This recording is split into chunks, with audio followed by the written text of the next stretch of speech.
All right, we are live for the first time in what feels like forever. I'll start the stream here in a little bit. I just want to give a couple minutes to make sure that all the technical stuff is sorted out, that the video works, that the audio works. So I'm relying on you guys to tell me how everything, or I guess you guys, to tell me how everything looks and sounds. And then we will dive right in. I see a wild Seb Chu appears. I guess I should put this, maybe I should put this over here so you guys can, so I can read it easier. And, oh no, I don't know. I'm sitting reasonably close to where the camera is, so. Audio bit low on the mic. Oh, is it too quiet? Let me just dial that in. I haven't done a live stream in a long time, so well, yeah, I'm pretty sure all of my microphone settings are off because I've been using different equipment.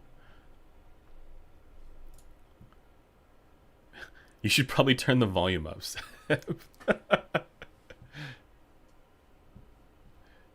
Yeah, I just want to make sure I'm not clipping.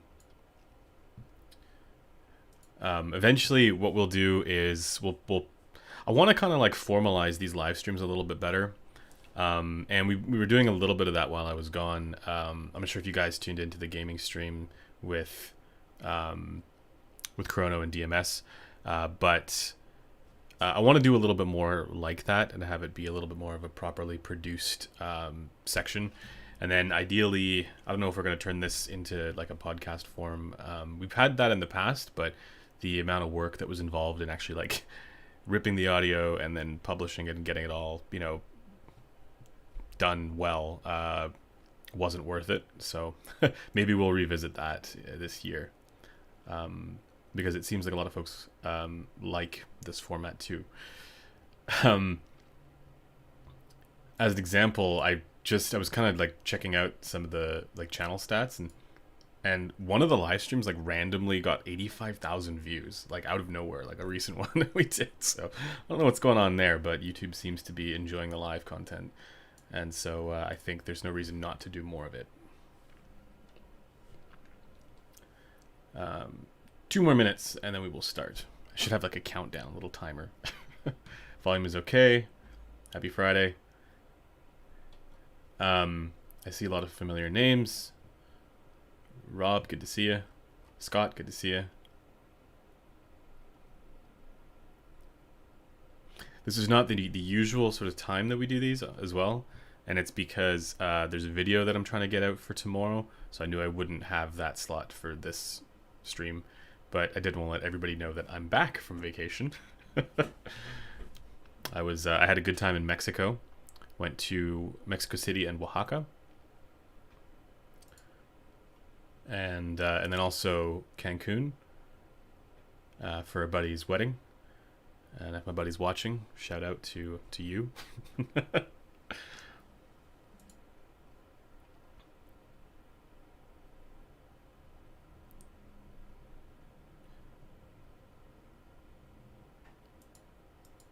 Yeah, I really enjoyed the food in Mexico. It was a highlight for sure. It was a bit unfortunate. I got that I called it Montezuma's Revenge, but like the stomach bug that you get if you go traveling, and it lasted like way too long for me. But thankfully, it was like right near the end of the trip. So for most of my trip, I was enjoying the food. Yeah, I was in Mexico City. I went to this awesome cocktail bar called Deleted Souls, which I felt was fitting for, you know, the absence of one.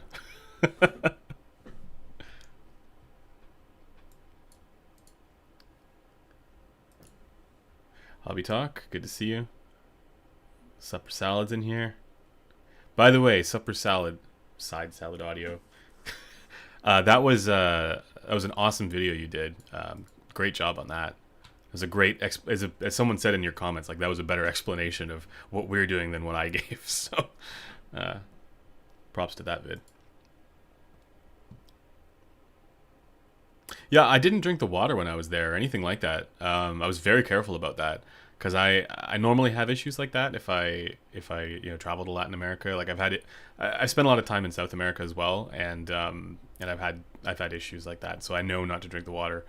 But I think it's also just like in the food as well. That just my system's not used to it.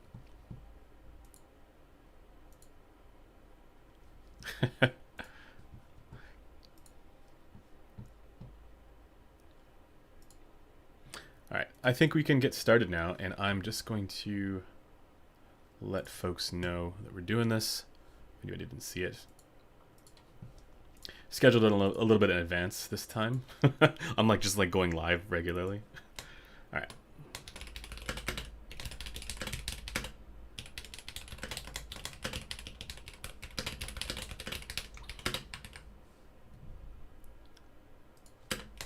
Back from vacation. Come hang out. Okay. Hopefully that was the right video. Let's get started. Let's dive into the live stream. So what we're going to be doing today is we're going to be doing a live review of the Symphonium Meteor. Then I figure we'll do a little bit of Q&A on the Meteor. Then, again, I was mentioning earlier, I want to sort of structure this a little bit more. So I figured the first little segment that I'll introduce is headphones that I've been listening to the most over the past week. And so we'll talk a little bit about that and sort of why and observations around that. Obviously, apart from the Meteor, but the Meteor is one that I've been like, I've actually got a post up for my impressions, and I've listened to it a lot longer earlier. So I have my thoughts kind of already organized. But I want to talk a little bit more, about like what I've been listening to most since I got back for this past week. And then after that, we'll just do regular Q&A, and I want to grab some topics from you guys. So if you guys want to drop your topics into the chat, then we can go over some of that. And then I figure for the last little bit, we'll do the usual spicy hour. So yeah, don't go to Mexico. Resolve 2023. No, I thoroughly enjoyed much of it, just not the end. So yeah, as usual, guys, if you are looking for any written articles or additional material that we've done on our editorial team, check out the audio files up on headphones.com.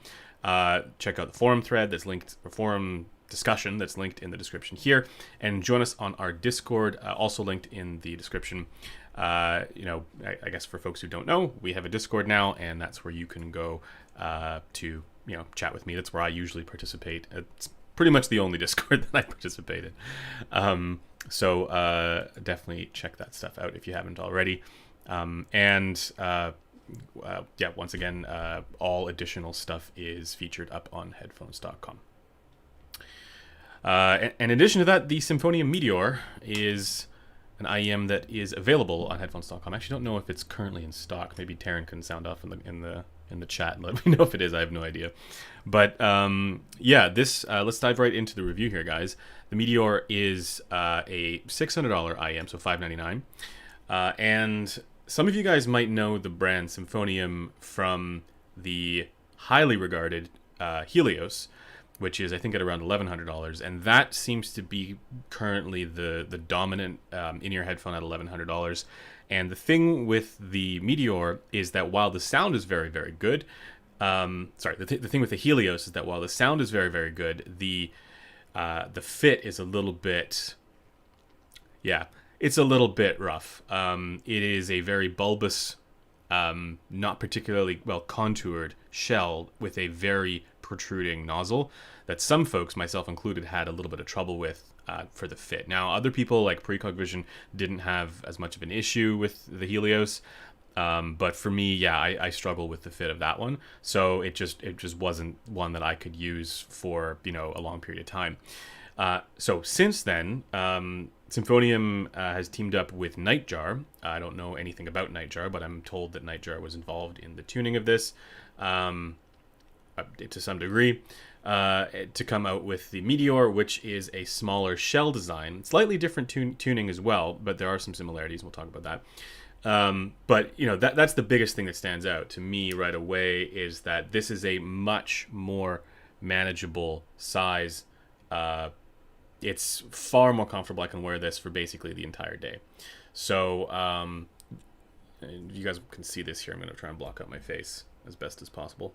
I know it's large, but we'll try. So you can see there's this sort of red. I like the red on the shell, and it is still a little bit like on the angular side, but because the size is so tiny, there's basically no issues with the fit. And then the same thing, like the nozzle here, it does not protrude in the same way that the that the Helios did. All right. So I have a pretty easy time getting this to hang out in my ears for the majority of the day, and there's nothing weird that like pushes into like, you know, uncomfortable spots on my ears or anything like that. Just so you guys are aware, the cable here is not the default cable that comes with this IEM. I think the one that's in the thumbnail for this live stream is the default cable, which is much nicer than this one here. But that cable had a Pentacon on it, I believe. Either that or it's still in Taryn's backpack somewhere. This is an IEM that like the reason why it hasn't been reviewed like in a dedicated video on the channel is because I haven't been able to like get it back from. I haven't been able to steal it from Taryn because he likes it so much. Yeah, so this is just I think this is a Dunu cable that's on here right now, but I do remember the cable being quite nice. And then this is the box that it comes in.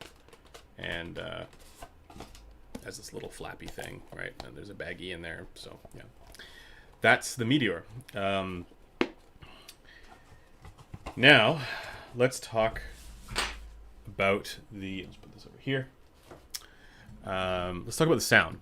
And I'm just going to make sure I get the driver configuration right here. This is, if I remember, I don't want to misrepresent. Okay, it's not telling me how many drivers it has. Great. We should probably fix that.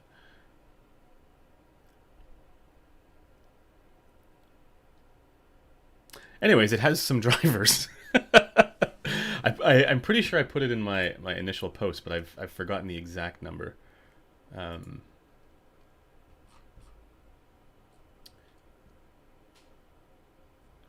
I'll link the full review from Precog in the description here afterwards, and you guys can check that out. Oh yeah, 4 balanced armatures. Yeah, 4 balanced armatures. All right, there you go.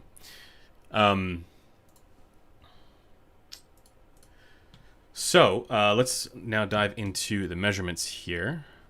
Give me 1 second. Bam. All right, this is not it. This is the TheAudio Oracle Mark 1, which I use regularly as a reference point. What you're looking at here is the Symphonium Meteor. And this one, just so you guys are aware, this is the Gross RIO 402 coupler. Now, we have moved on to the B&K 5128, but we're still going to be also using Gross information for the folks who are used to seeing that. So we'll have ideally both available. And I will show you the B&K information here in a second, but I wanted to just sort of go with what folks are used to, I guess, with the official Gross RIO 402.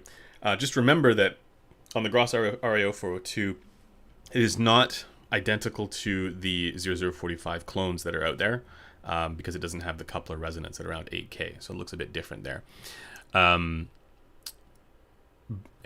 But this is basically what you get. And so compared to the TheAudio Oracle Mark 1, which I consider to be somewhat of like neutral with the bass boost to a certain degree, the Meteor is slightly warmer, slightly more relaxed of a presentation, and let's say a little bit more U-shaped compared to the Oracle Mark 1.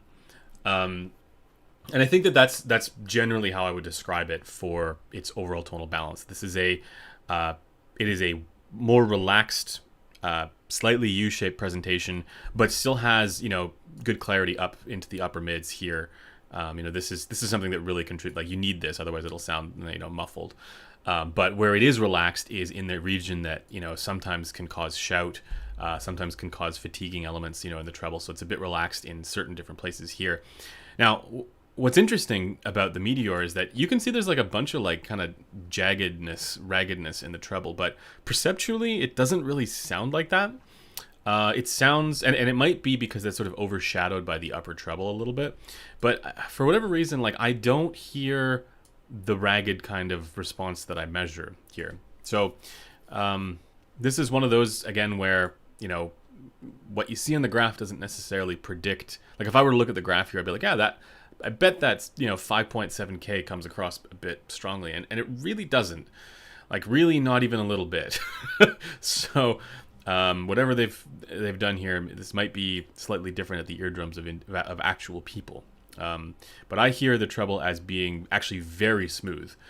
Keep in mind that I have smoothed the oracle here slightly. You can see that's closer with it actually. Yeah, that's the actual response. Is this the oracle? I think it is. Anyways. Now I'm going to show you relative to, let me just get rid of that. Relative to the Dunu SA6. And the reason why I wanted to show this was with the Dunu SA6, you also get a relaxed presentation, right? It's also bassier. And I think oh, this is too smooth. 1 second. Yeah, there we go. I think a lot of folks, when they hear me say that, or when they hear me talk about how, certain IEMs have too much ear gain, they're a little bit too boosted around 3K, and the ones that I prefer, the ones that are a little bit more relaxed there, like the 64 Audio U12T, and some of the other ones that are a little bit more relaxed, right at around, this 3K region. There are different ways of doing that, basically. And the SA6 is one way of doing that. This is with the bass boost on, by the way. And so with the SA6, you get this really lush and mid-rangey and rich kind of presentation that also doesn't sound fatiguing. It's also a little bit relaxed, in this sort of ear gain region. Again, ear gain is, for those who are unfamiliar, ear gain is, it's the amplification caused by the physical ear as sound travels to the eardrum. So when we measure at the eardrum, we expect there to be a rise. We expect a certain amount of gain there. So with the Meteor, it's basically you get a different way of doing this, and instead of focusing things more towards the mid range, you have the same much closer balance to what you get here.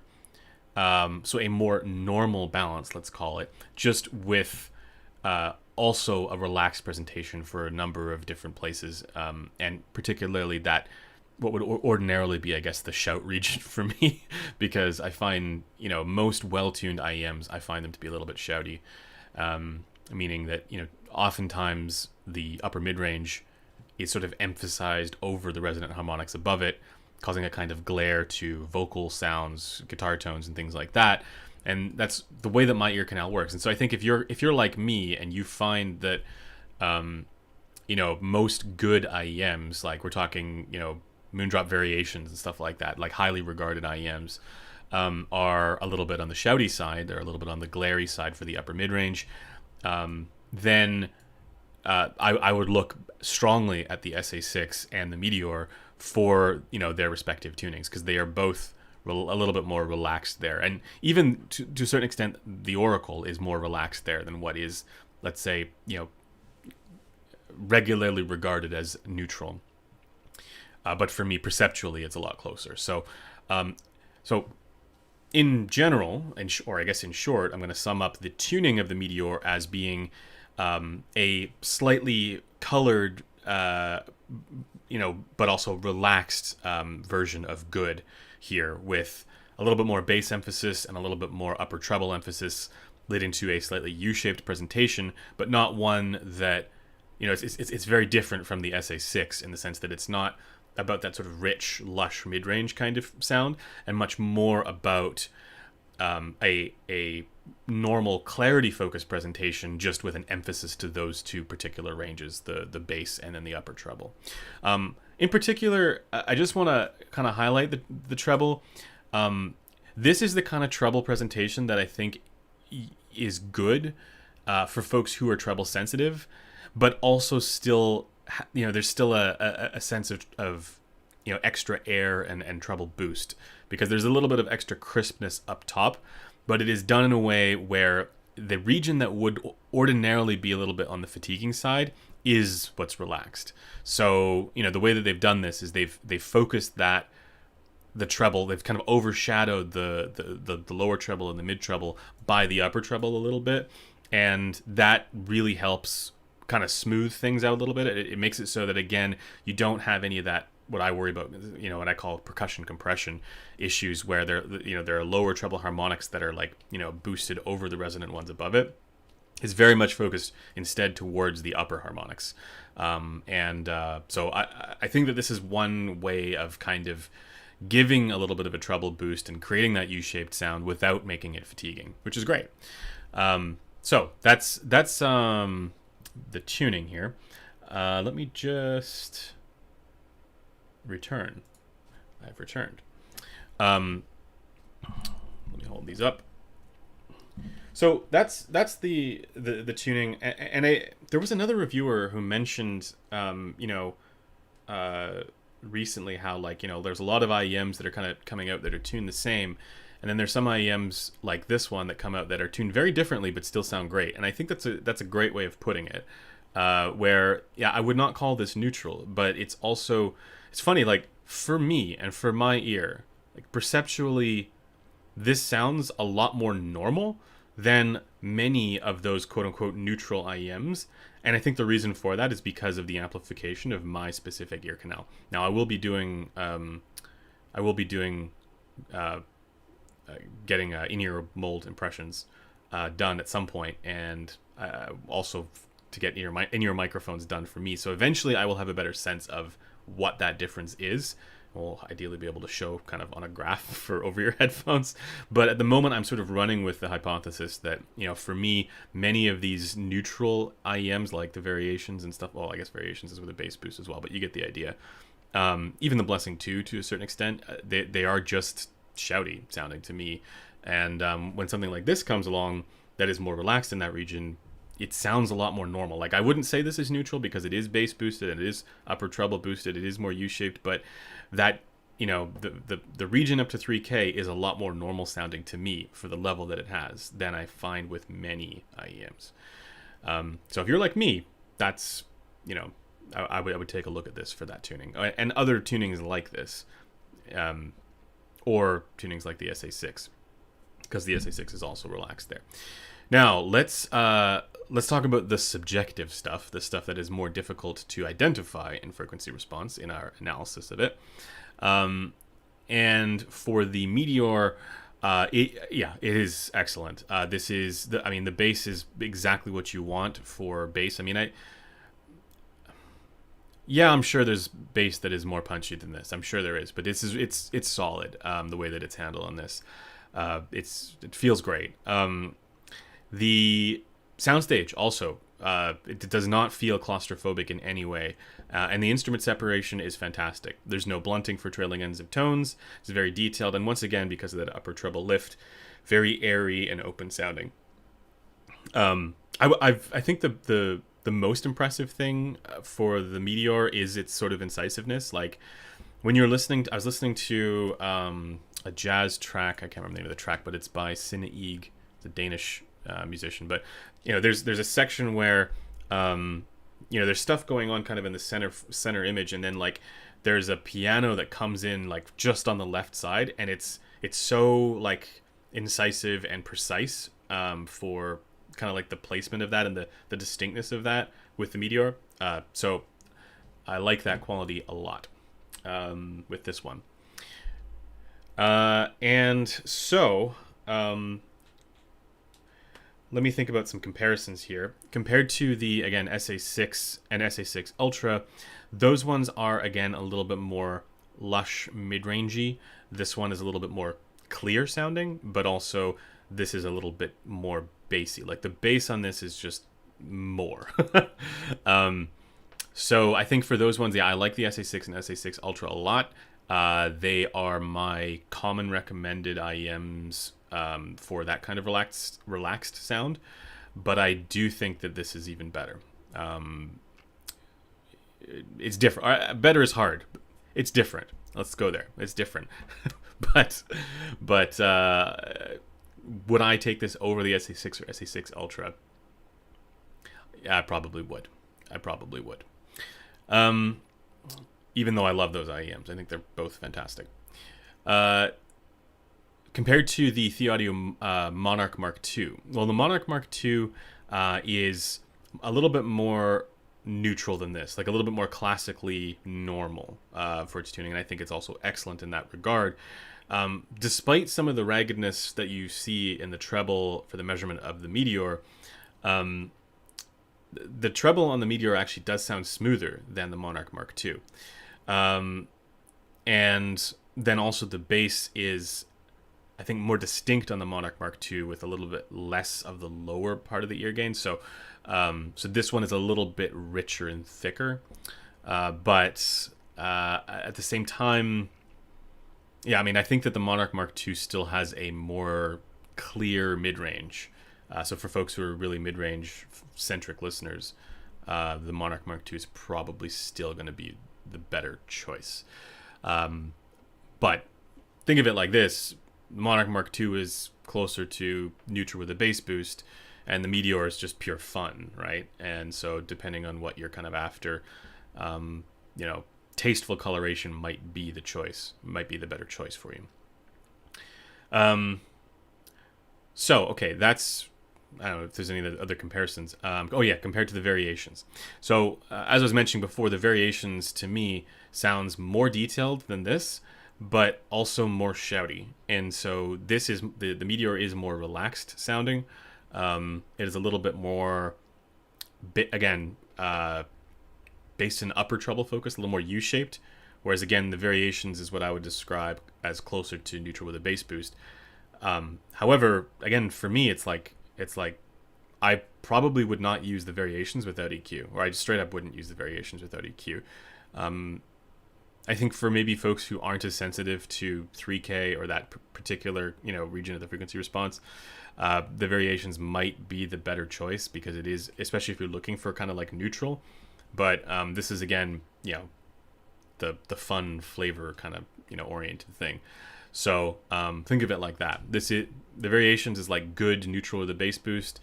The Meteor is good U-shaped or fun sounding. That's basically how I'm going to put it. Someone's asking about comparison to the IE600. IE600 is, I'm going to say, more V-shaped, and this is more U-shaped, because the IE600 has a pretty substantial treble elevation in the mid-treble, like at around 8K, to the point where it's quite sibilant. Whereas this one is not. This is not, like, don't think that this is sibilant at all, based on the U-shaped description. Other than that, I think, the IE600 probably has better timbre.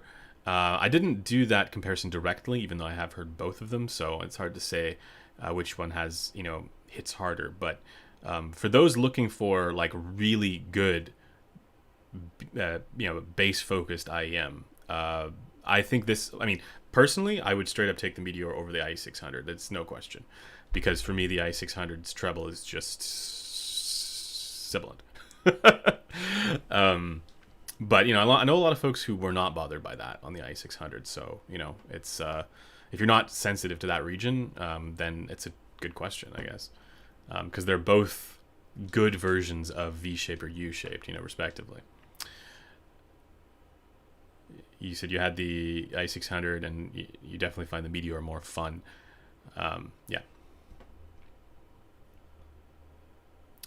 Anyways, that's basically it for the Symphonium Meteor. Do I recommend it? Yeah, this is a very easy recommendation. Just know that this is not neutral, right? If you're strictly chasing neutral, this is not that. This is the thing where you're like, I want a little bit of character and a little bit of coloration or flavor, particularly in the bass and in the upper treble. And I would say this is done really well for that. Probably the best that I've heard for that kind of sound.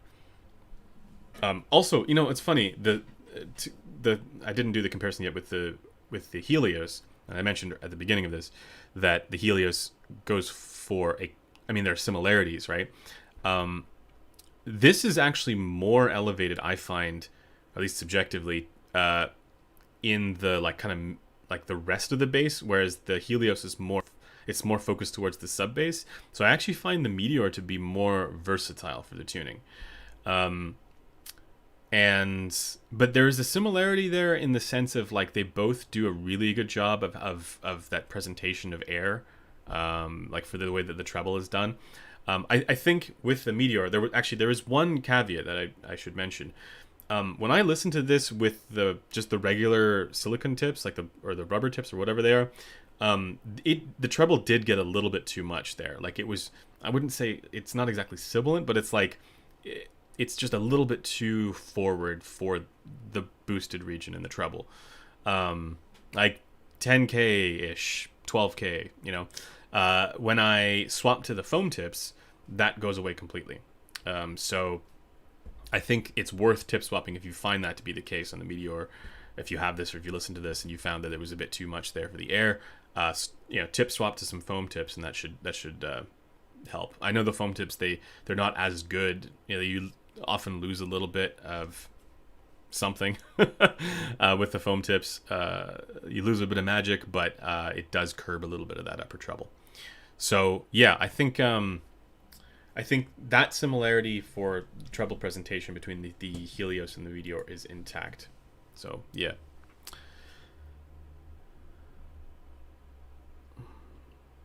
So yeah, I recommend it. It's awesome. Now, let's do some Q&A on the Meteor. I'm going to dive into some of the questions that folks have. Let's see. Can't stand foam tips. I know what you mean, right? Like, yeah. But there's probably other tips as well that will... Oh, yeah, right. You guys want 5128 squigs. There's probably other tips as well that'll have a similar effect. Let me just...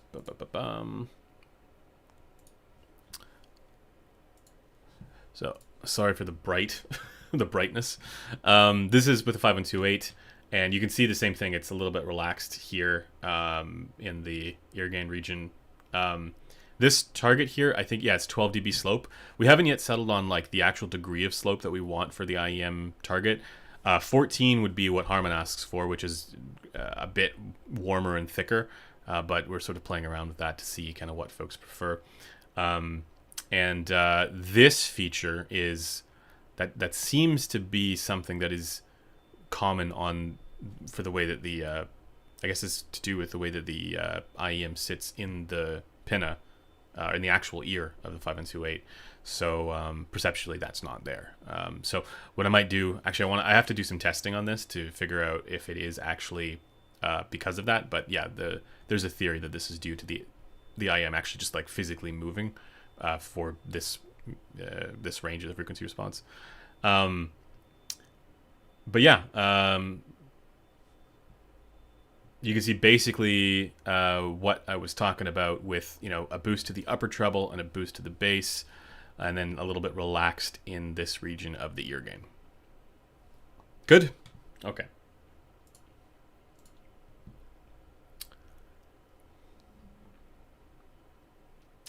$24 dB tilt. Yeah. All right, let's continue with some Q&A on the Symphonium Meteor. The only downside of the Meteor you can think of is that they are not vented and one might experience pressure buildup. I didn't experience any when I was using it, but that is that's worth noting then, I guess. They're not vented? Yeah, that's a good point. I didn't notice that issue, but again, I was using foam tips, so there's that. Bam.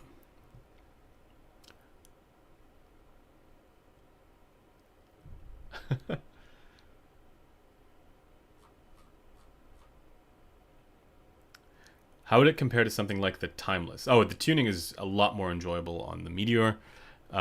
It's not as, like, it doesn't have that sort of treble spike that the Timeless has. The Timeless is good for the money, don't get me wrong, but it's I find it to be a lot better. The Meteor to be a lot better tuned.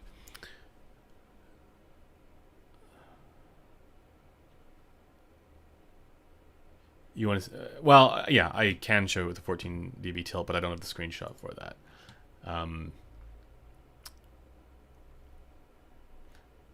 Guy from HTS, I don't know what that is. Said that 200 hertz bumpiness on the IEM is due to the bony part. Oh, no, no, no. So that's one argument. That's one potential thing. Yeah, I know what you're talking about. That's one potential thing. The other is that it could be due to actually Blaine was the one who told me this, that it could be due to like the IEM due to the vibration just like rocking in place slightly due to that frequency. So I'm going to test this by actually using some blue tack to kind of like hold it in place. And when I do that, if it goes away, then that explains it. But it's not really that big of a deal. It's not an issue. I don't think.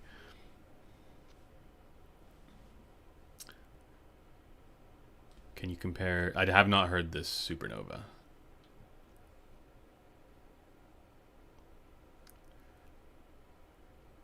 How's the isolation on the Meteor?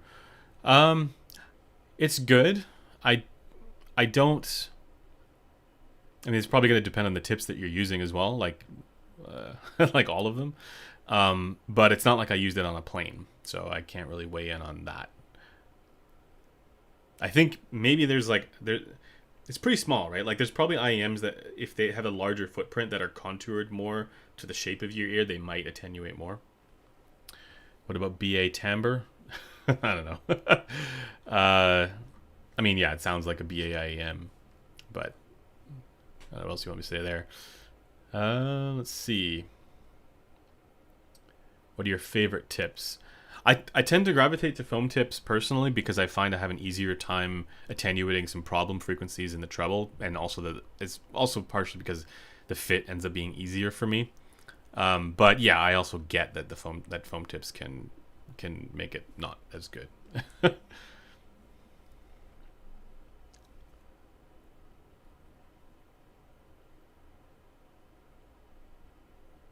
Only downside is the price. Yeah, it's an expensive boy for sure. I actually prefer foam tips due to how sweaty I can get. That's something I didn't need to know. Are you playing video games just like really try hard and you're just like just baking? What's the soundstage in imaging? Yeah, I find okay. So I don't know about like accuracy of imaging for like playing shooting games or whatever. It's probably just fine, but I was very impressed by the incisiveness. So kind of like the separation qualities that it had and where I could hear like the distinctness with which I could hear instruments coming through, which was great. Foam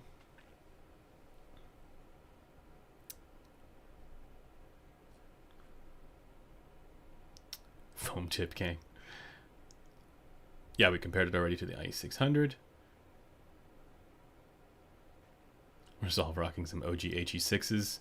Seems like they're getting rarer and rarer. Yeah. I know you recommend the Meteor heartily, but is it the kind of thing you could see adding to your personal collection? Yes, absolutely.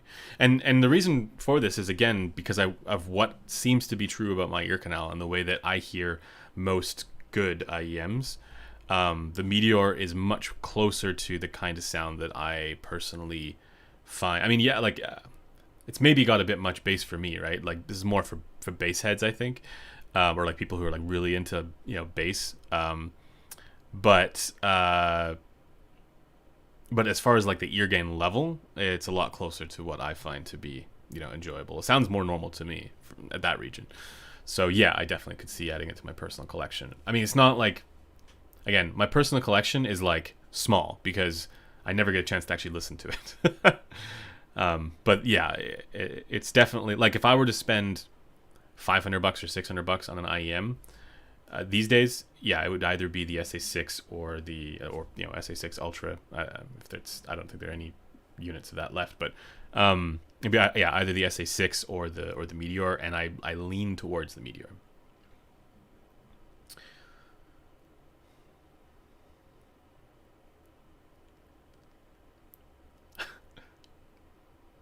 You napped for half the stream? Come on.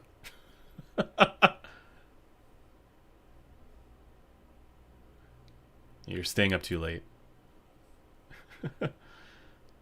Oh, these are not Comply tips. No, these are just some foam tips that came with the one of the Audio IEMs. Hobby Talk says most good IEMs are too shouty for me too. Yeah, yeah, and I know what you mean. Yeah. When will we have a new episode of Resolve Goes Outside? Last time you were attacked by Android. What? Oh yeah, I remember. Yeah, I went for a hike. Yeah, maybe I'll do that again sometime. Probably when the weather's a bit nicer.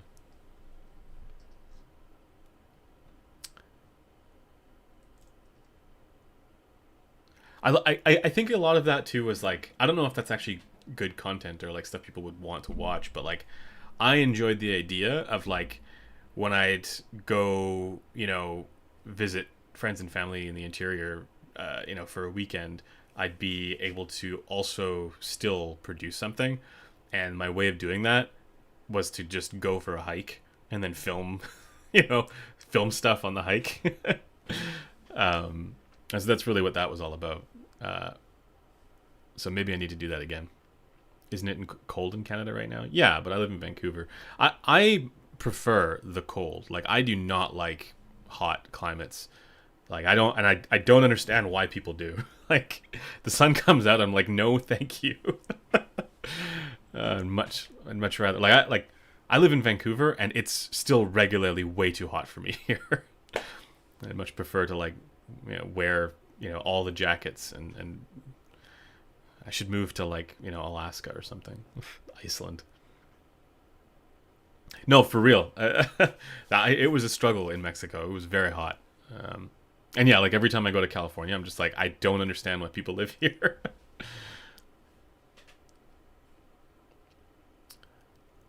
All right.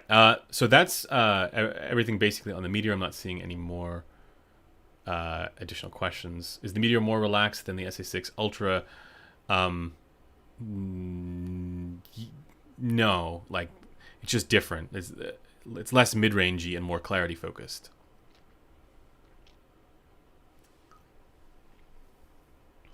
So, what did I say at the beginning we were going to do? Oh, yeah. I wanted to do a little segment on headphones that I've been listening to the most this past week. So, like, for my personal use. And explain, give some observations on that. So, despite the fact that I'm wearing the HE6 right now, the headphones I've been using the most for the past week have been the Focal Batiste. And the reason for that is because I've got my EQ profile dialed in very tightly with this one. And I just recently posted it up on the Headphone Community Forum. Now, that's the EQ that I personally use. And it's not something that I'm even going to pretend is neutral. But it is one that fits extremely well for the music that I like to listen to. So, take that for what it is. I think probably it's a little bit more bassy than what is strictly neutral. But what I do is I sort of kind of fill in some of the gaps, and then I also reduce a couple of the little quirks in the mids. Like there's, I think, a bump at 1.5K and a bump at 3K that I kind of bring down a little bit. And then I bring up that 900 hertz dip as well. So with this dialed in, and when I say EQ, I mean with equalizer APO, and I've been using it with just in USB mode. This has become kind of like my go-to closeback, because the noise canceling, it's weird. Like for the longest time, I would have told you I don't care about noise canceling. Like I would have been like, it's not really that important to me. Like I'll listen to open back headphones, it's no problem. But ever since I've moved to this and started just listening to this more and more, it's almost like more challenging to go back to open back headphones, given the distractions that exist in my environment, like hearing sounds in the streets. Like, oh, I forgot that even existed. So my experience with this after dialing it in, just how I like it, has made it so that like it's now the thing that I, at the end of the day, will go home to and just listen to all my music with, and do whatever with, work with, etc. So if you would like to give that a shot, that is now posted up on the Headphone Community Forum for the EQ profile there, and let me know what you think. If it's something that if you have that headphone, if you like the way that sounds. I also wanted to mention music I've been listening to this past week. New music that I've been, so like not just the old stuff on my regular test tracks. Oh yeah, thanks VSG. Yeah, it's worth checking out. Yeah. So there's a jazz album by Stacey Kent that Dr. Sean Olive recommended to me on Twitter. So I've been listening to that. The album is called Racontez-moi. It's a French album. Well, she also speaks English, but this album is in French, I think. Is it Italian? No, it's probably French. Because moi is right. Another one is I've been listening to the new Catatonia album. There's a new one that just dropped while I was on my trip, actually. And then I've been listening to Esperanza Spalding, the album from 2008 called Esperanza. So that's like a jazz. That's more of like a esoteric jazz. That gets into some weird stuff, right? You know how like there's jazz where it's like, oh, this is just like normal and nice, but then there's jazz where it's like slightly weird, and it gets into the slightly weird stuff. But she's unbelievably talented. Esperanza Spalding's S/T is crazy good. Yeah, like she's the singer and also the upright double bass player, and like she's performed at the highest levels. She's unbelievably good, and so yeah, I've been listening to this album from 2008. So if you like that kind of stuff, like music with instruments, jazz, that kind of thing, definitely check out Esperanza Spalding. And then I randomly, this is a blast from the past. I randomly rediscovered a collaboration album it's called Storm Corrosion. And it's just really weird, but I love it for some reason. It's a collab between Steven Wilson of Porcupine Tree and Michael Ackerfeld from Opeth. And it is not a rock or progressive metal album. It is a purely progressive weirdness album. I don't know what else to say. Not really an audiophile album at all. But there are certain songs on there that it's just, when I listen to them, I just kind of get sucked in. It's hard to describe. But so those are my album picks for this past week that I've been listening to, and I say that because like, you know, I spent a lot of time on airplanes, and so I made sure to have like recently I went on like 13 flights, and I made sure to have like a lot of music downloaded, and so those were among them. I wouldn't necessarily say that they're all audiophile albums, but the Stacey Kent one certainly is.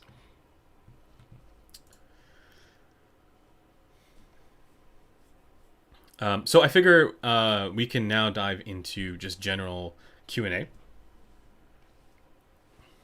from listener. For your own personal EQing, have you been using some version of Harman or some version of DF plus X tilt? Neither, really. I mean, do you mean like as a starting point? I see your follow-up question here. Is it not too much about target compliance for you? Yeah, like for me, I think there was a time a long time ago where I looked for target compliance, or like with my EQs. Like obviously I never evaluated like that, but like I would try and achieve that with an EQ to then share with folks so that I could give them a sense of the difference between like a reference kind of tuning and you know, whatever the tuning of the headphone might be, and give them that as a starting point. And I still think there's probably merit in doing that, but the problem that I found is that most people wouldn't bother to actually dial it in from there. They would just fire and forget. And that's why I did that video like last year, you know, all about sort of the limits of EQ. You know, the issues with EQing to a target, especially a smooth target. It's a problem. And there are so many people who completely miss the forest for the trees. they'll be like, oh yeah, there's the target, and I just make it match perfectly, and it's like, that's not what you're supposed to do.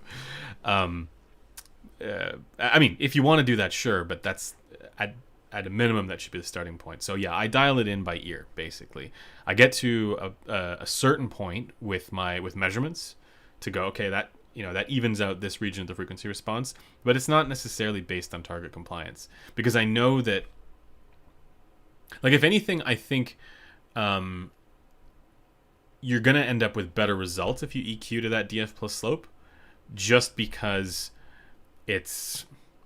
I'll tell you right now. When I EQ to the DF plus slope, specifically on the B and K, it does a lot to fix timbre. The timbre, the whole timbre question is sort of solved by that, in my view. So, if you were to do that, it would make sense to use DF plus slope instead of Harman. However, I also don't EQ strictly to DF plus slope, just because I like to EQ by ear to what I personally find sounds best. And I think, like, there's probably a number of reasons for that. Like, one is I'm just one person, but the other reason is that is because headphones behave differently on different heads. What you're actually getting at your eardrum is it's like new information that you have to take seriously that you might not get from looking at the rig or looking at the graph on the rig. So EQing it perfectly to match DF plus slope on the measurement rig is still bound to yield some quirky results in various places for every individual person, at least in my opinion. It might be closer. It'll definitely be closer to, like, perceptually normal than I think a lot of headphones are. But, apart from the timbre thing, I still think you have to dial it in by ear to a certain extent. VSG says, did you see Sean Olive talking? Oh, by the way, guys, right now is the time to just, if you have topics that you want to discuss or that you want discussed, just leave them in the chat. In addition to questions, if you guys have questions. But yeah, VSG says, I guess my bitrate is a little bit high. Is it working?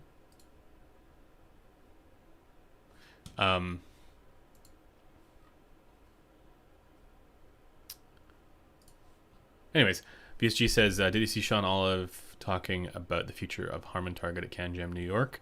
Yeah, I did see that he's doing the presentation. I'm not sure what specifically he's going to be talking about.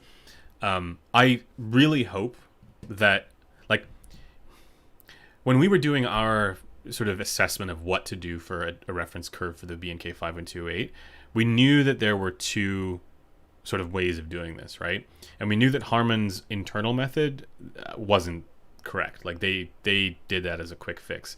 But the reason why we felt that about Harman's method was because they hadn't validated that variation wasn't going to be a significant factor. So, like, headphone transfer function issues, not head-related transfer function issues, but headphone transfer function issues. So, and we found also, like, when, like, there are some headphones that actually measure really well on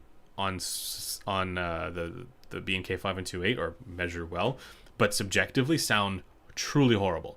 And so, there's really, and they also measure well on the Gros. So it's differently well, but it's difficult to like, how do you make sense of that, right? Like, the only way to make sense of that is, well, there must be some unique interaction that we're getting when we're wearing them on actual heads. Maybe it's something to do with, the FR at the eardrums of individual people not being exactly the same because the headphone's behaving differently enough. So, and then beyond that, even just seeing the differences that exist among, like say you took the same DF plus slope principle, just a rig specific version of that, and you measured on the Gros, compensated it, and then took the same headphone, measured it on the B&K, used the DF plus slope compensation for the B&K. You're not going to get a perfect, they're not going to match. Basically, you're going to see some differences, and the fact that you're going to see some differences means that that sort of stopgap method wasn't going to work. Now, here's what I'm wondering about what Sean Olive is going to present at CanJam New York. I'm wondering if there's some validation that they can do for this, because I think they have to do one of two things. Either they have to actually develop the Harman reference curve by calculating the Harman in-room response for the B&K 5128 and then apply the filters. That's one thing. That's what we think they should do, basically, because that is a much more rock solid foundation. But the other thing that at least this was my thought. This is not necessarily what Blaine was thinking, but I thought if they had some way of validating that the variation that exists, for how headphones behave differently on different rigs is small enough to where it fits into their smoothing window, then maybe it actually is less of an issue for them. But of course, for what we wanted to do, we wanted to try it with an unsmoothed result, right? Or not an unsmoothed target. So it wouldn't have been suitable for what we were doing anyways, but it might be suitable for them if they're able to validate that. So that's why I'm curious, if they do that. Now, I have very strong concerns if that's what they come out and say. If Sean comes out and says, we can validate this, so it's not a problem, I would still have some very strong concerns because of the outliers that I've found based on the measurements that I've done already on the B&K 5128. I think it would point to a bigger, deeper problem. But I would expect it to be one of those two things, basically. Brandon says, how's the new target coming along for over-ears and in-ears? Is the general consensus still pretty much in agreement with 8 dB for over-ears and 14 dB for in-ears? No. So first, we're still kind of working on stuff, testing a bunch of stuff. And we actually need, I'll have a video coming out about this, but we need folks to give their feedback on, I'll provide a bunch of EQ profiles for the target for various headphones. And we need to get some feedback from the community. So I'll have a video about that, and I'll have a whole thread dedicated to it, because we want to combine that with a sort of internal testing to figure out sort of what we need to do moving forward. But the main thing we needed to figure out, is what degree for slope we want to use, and we were going with 14 because I think that's what 14 dB slope is congruent with the 6 dB bass lift for Harman. So if we wanted to go with Harman, basically the preference slope for Harman, it would need to be the 14 dB one. And when I listen to stuff that's EQ'd to 14 dB slope, it sounds pretty good, but I can see an argument for 12 as well. And so maybe we go with 12, or maybe we go with 10, and then we just use the same target for in-ears as we do for over-ears, and compromise that way maybe. But it all depends on how we represent this stuff. Either way we go, we're going to need to include kind of like a boundary window for where preferences fall, for the way that we eventually represent this stuff. And it's wider. I believe it's wider for IEMs. I believe it's wider. Someone can correct me if I'm wrong on that, but I believe it's wider. So maybe, so right now I would probably run with 8 dB for over-ear headphones and 12 dB for in-ears. But it's as someone was, I don't want to give away who was saying this, but there is no reason why we should have two different reference curves, one for in-ears and one for over-ears, given that we measure at the eardrum for both. Like, the measurement place is the same, so the actual sound that is getting to your eardrum should be the same. It's just that people have a different preference for in-ears than they do for over-ears, and so that's why you have different results. So, but in theory, you don't need to have a different target.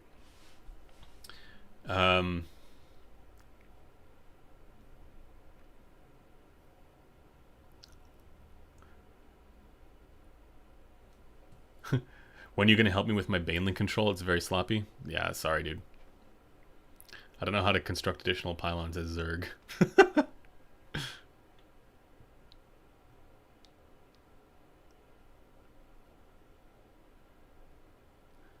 If I like the sound of the Sundara but don't want anything from Headphone again, what budget of say 1K?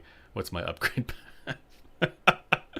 I'm sorry, like that's maybe the Meze 109 Pro. I don't know. The tuning's not that different from other Headphone headphones, although it's not quite like the Sundara. I recommend that HE6 SEV2. I think that's a good deal under $1,000. Very good deal under $1,000.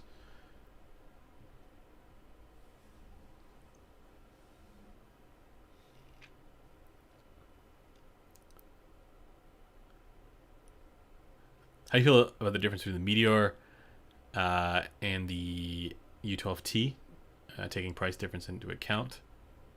At what point do you feel diminishing returns kicks in? Way earlier than that.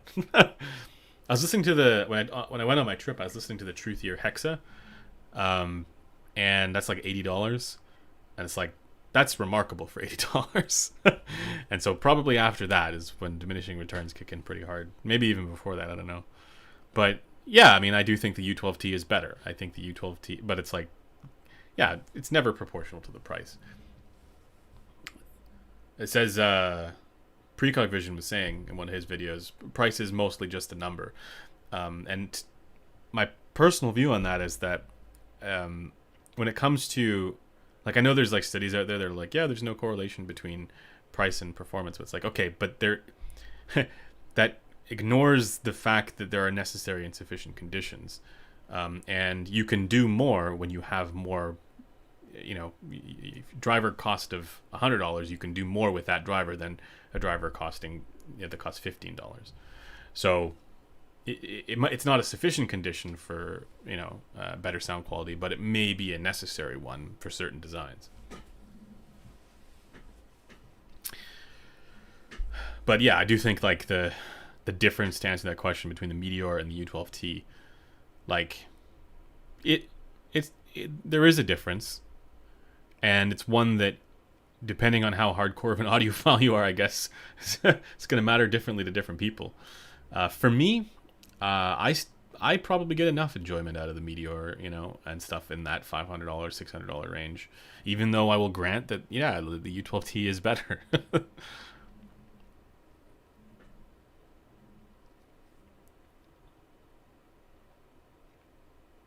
Oh, interesting.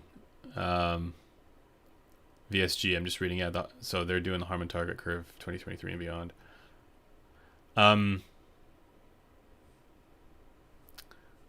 Yeah, that's interesting. I mean, it might be that they reference what we did. I know I know Dr. Olive did a big post on LinkedIn after it was sort of in response to the video that we put out. I mean, he knows that we talk to Sean like every day on Twitter, but he knows exactly what we're doing, and he knows that this is like what's happening with the Harman, like the difference between what we're doing and Harman, and how many of these well-established review platforms are moving away from Harman because they have to, and so maybe this is like a cautionary tale that the worry that we had in that video is about sort of now us entering a new kind of Wild West when it comes to what's good in headphones. Yeah, that maybe this is their cautionary tale about that, right? And I sort of share that concern, which is why I raised that point in the video that we need to. We're basically going to break a few eggs here before we are able to make the omelet of better analysis and sound quality. That's my viewpoint, and I think Sean doesn't quite go that far. I think for him, this is just breaking eggs for no reason. But for those of us who are sort of unsatisfied with the current analysis that we have, we want to move to the new standard. We want to move to a more human-like acoustic impedance to the ear canal. We want better information below 200 hertz and above 10K. And I think we can, I mean, there's an argument that, even without doing this, it made sense to go with a different reference target for cross-compatibility with different measurement rigs, potentially. But the fact that we are moving to it is like, well, now it necessitates that change. So yeah, I'm curious to know what he's going to present there. I mean, I'm going there as well, and so maybe we'll get a chance to chat about it, and certainly we'll raise questions in his talk, because I'm gonna go to his talk.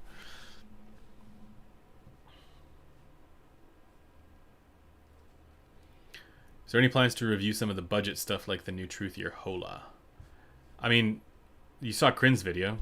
I I agree with Crin. No, I haven't heard it, but I assume it's good. I don't know. It measures well, so it's probably decent. It's $20 though. Like at that point, like I think Crin said it well. When he said like all you needed to do was make something that was competently tuned and have a detachable cable, and you win that space. And it seems like that's what they did. So, have you considered a compound slope, 1.4 octave below 500 hertz and 1 dB above 500 hertz? Yeah, I mean, so the only reason, yeah, we did consider this. We were looking at two different curves from Floyd Toole, actually. And also there's a whole bunch of other curves that are kind of like that. Maybe that is something we revisit, but at the moment we opted to just go with the linear slope just for the sake of parsimony. Like that's really the only reason. Simplicity. I mean, like to a certain extent, like adding a slope in the first place complicates things rather than just, this is what Blaine wanted to do, was represent everything with diffuse field, and then because that matches speakers, right, speaker measurements, and then just represent it visually compensated as a downward tilt. And my thought there is that makes it a little bit more confusing.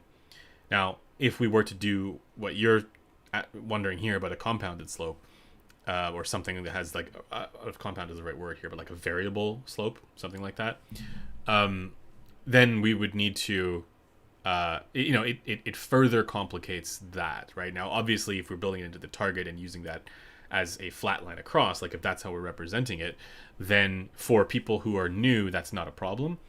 But then it does become a bit of an issue if you're telling people, the target is, here's the target. What do you say? This is a variable slope, and here's the cutoff point. It gets a little bit unparsimonious. But maybe if that solves a particular issue that people have with the target result, which is why we need feedback, then it's worth exploring that. What are your thoughts on audio sources, and do they change sound a lot? Because I was thinking about upgrading from Questel M15 to something more expensive in context of IEMs. No, don't bother. I think you guys know my views on that. No.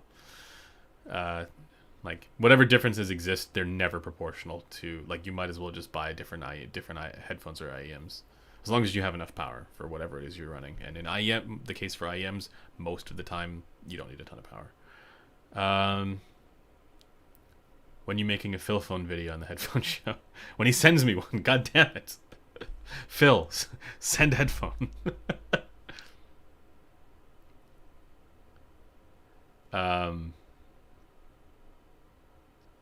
What headphones is Andrew wearing? HU6 OG, yeah. Wouldn't the slope depend on volume, sound pressure level listeners are listening at? Yeah, there is a potential for that. I mean, within normal ranges, I think no, it should be the same. But yeah, there's a potential that, like, if something is louder, certain regions are more offensive or less offensive, or quieter, etc. Maybe you want more energy in a given place. I'm sure that there's papers on that, actually. But I think within the window of like 70 to 85, I don't know, like within that range, probably not. I'm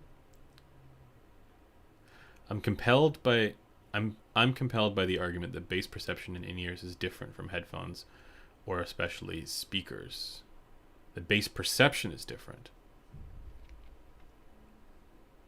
I'm not entirely compelled by that, but I like the idea, or I like exploring why that's the case. I think what happens isn't necessarily that perception is different, but people have different preferences, and it's not exactly clear why. That's my sense. Like linear bass sounds like not enough bass in in-ear headphones, and it's, you know, there's a couple of hypotheses that I've read, but with in-ears, actually they are a particular counterexample to that, to one of them. But yeah.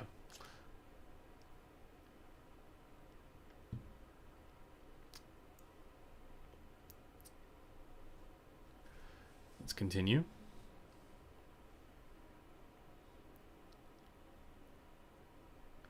HD660S2 review. When I'm currently in the process of trying to source a second unit. The first unit we have showed a unique result on the graph, enough to where I felt it was important that we reach out and try and get a second unit. So that'll show up at some point. I don't know when, but yeah, once we confirm whether or not, you know, what the frequency response is, then we will do a review. Like if I get the 660S2 in next week, the second unit in next week, that's my priority.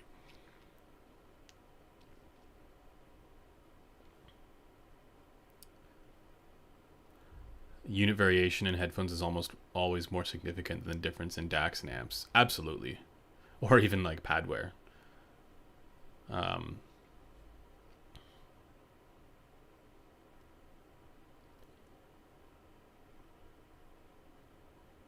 Like, as long as it's being powered sufficiently, which like, most headphones don't need that much power. These do. But yeah.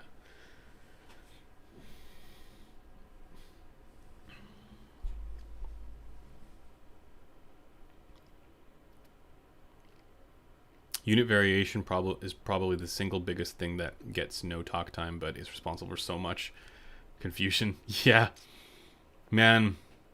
Especially stuff that has, like, where so much of the tuning depends on the pads.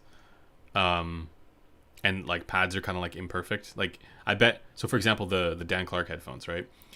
I bet the drivers are pretty close to one another, right? Like, they're probably within a couple dB. But because of the way that the pads are, I've measured some really, you know, off results for left and right channel matching, and but also that means sometimes, like, the unit variation is pretty strong as well, depending on the pads. And it's just something that you can't get around. Like, Odyssey is the same way. If it's so dependent on the pads, you know, your drivers can be like perfect, and it'll still have some sort of unit variation.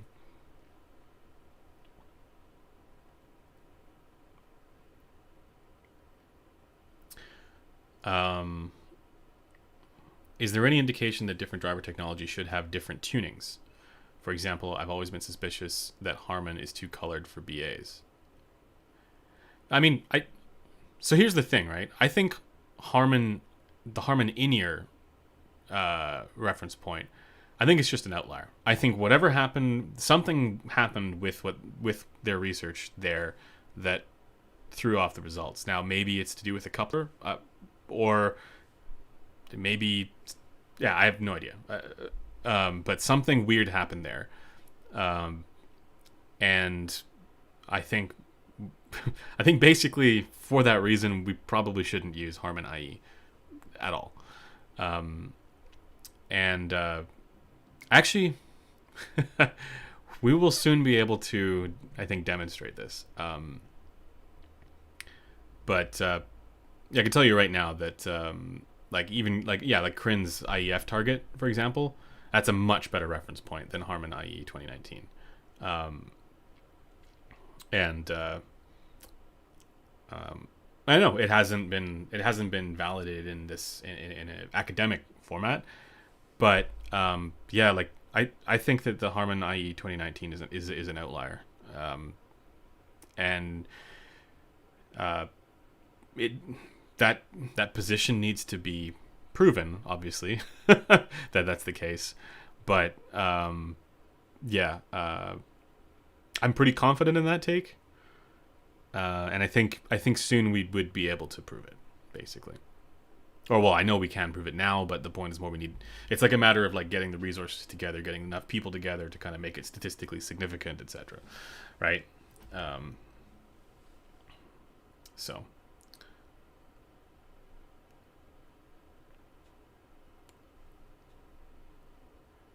But to the first part of your question there, is there any indication that different driver technology should have different tunings? This is something kind of like, it's not just different driver technology. It's also just different headphone principles, like open versus closed, for example. And there isn't any indication in the research, as far as I'm aware, that that would require a different reference tuning. However, there's a lot of people who've been talking about this, indicating that it probably should. Now, I'm of the opinion that it sort of defeats the purpose of a reference tuning. But, for example, it doesn't... When we were using Harman with the Gros system, right?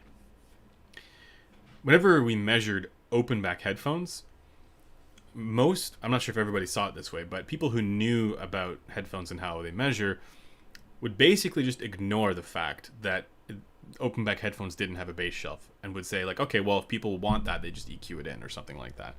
But they would, a good result, relative to Harman for open back headphones never included the bass shelf. So we would have the bass shelf there, and it would always be below the target.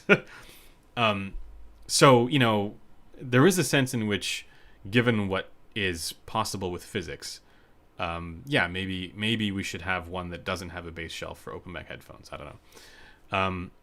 But now with the new target, with DF plus slope, you can technically, I think you can take the bass a little bit more seriously, like with kind of where the level is at for the bass, because it's a little bit more realistic for open back headphones to actually achieve without passive filters,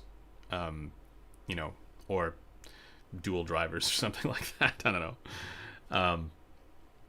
So I think it's a worthwhile question to ask, but I do not, like, I have, if I remember, like Sean did say something a long time ago about like, there's no reason to assume that we should have two different target curves, one for open and one for closed.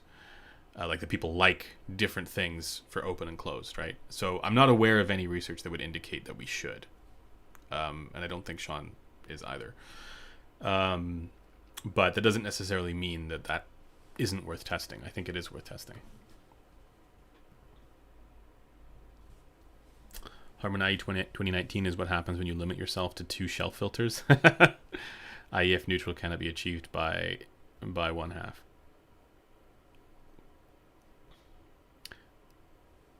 Maybe. I don't know. I'm honestly not sure what happened there. But yeah, I think very strongly that I'm convinced that that something weird happened there, or that there's some sort of result there that's quite strange. But the thing is, like, there's no way to prove that without doing a proper study, right? Without putting the resources towards that. Yeah, one of the things that I would be interested in, even just for the DF plus slope method as well, is, I mean, this is something with Harman in room too, but if you look at like the level at around like 2.7K, right? I'm not aware of, like, there's the Loro target, or the Loro thing, which is one filter in the mids, or in that region, right, for ear gain. And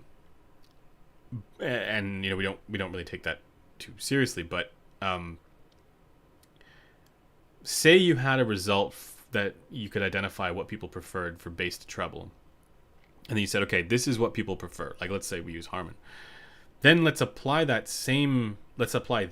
result and give people the option for adjusting one filter in the mids after they've already got their bass to treble delta dialed in. That's another study that I think would be interesting to see. Okay, well, how much ear gain do people actually want? And put that filter, like, I don't know, with a medium Q, like right at 2.7K, and see what people do.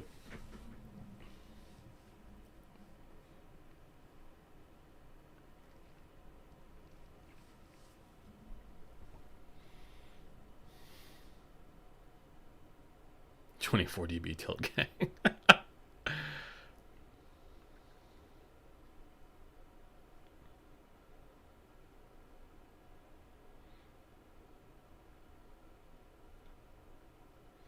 You think Loro DF is kind of cool? Yeah, but I mean, at a certain point, like I know, like for the folks who've heard this, right? When you listen to headphones that lack ear gain, it sounds super muffled, right? So there's probably I think it's a fine line, and it may shift substantially depending on the listener. What we don't have is preference data for that region specifically, with the two shelves also applied. So it's hard to know. Is the 5128 giving any insights into the technical capability part of FR? Only timbre so far. Other than that, no. Have you tried Project Red? Yeah, I have. I'm not going to talk more about it. I'm going to wait until Chronicle decides to do his thing with it.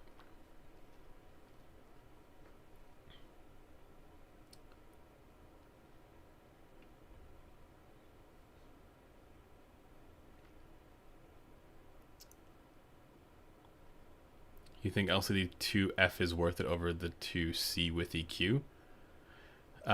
If you have a 2C, probably not. But if you don't have either of them, yeah, I think LCD 2F is worth it.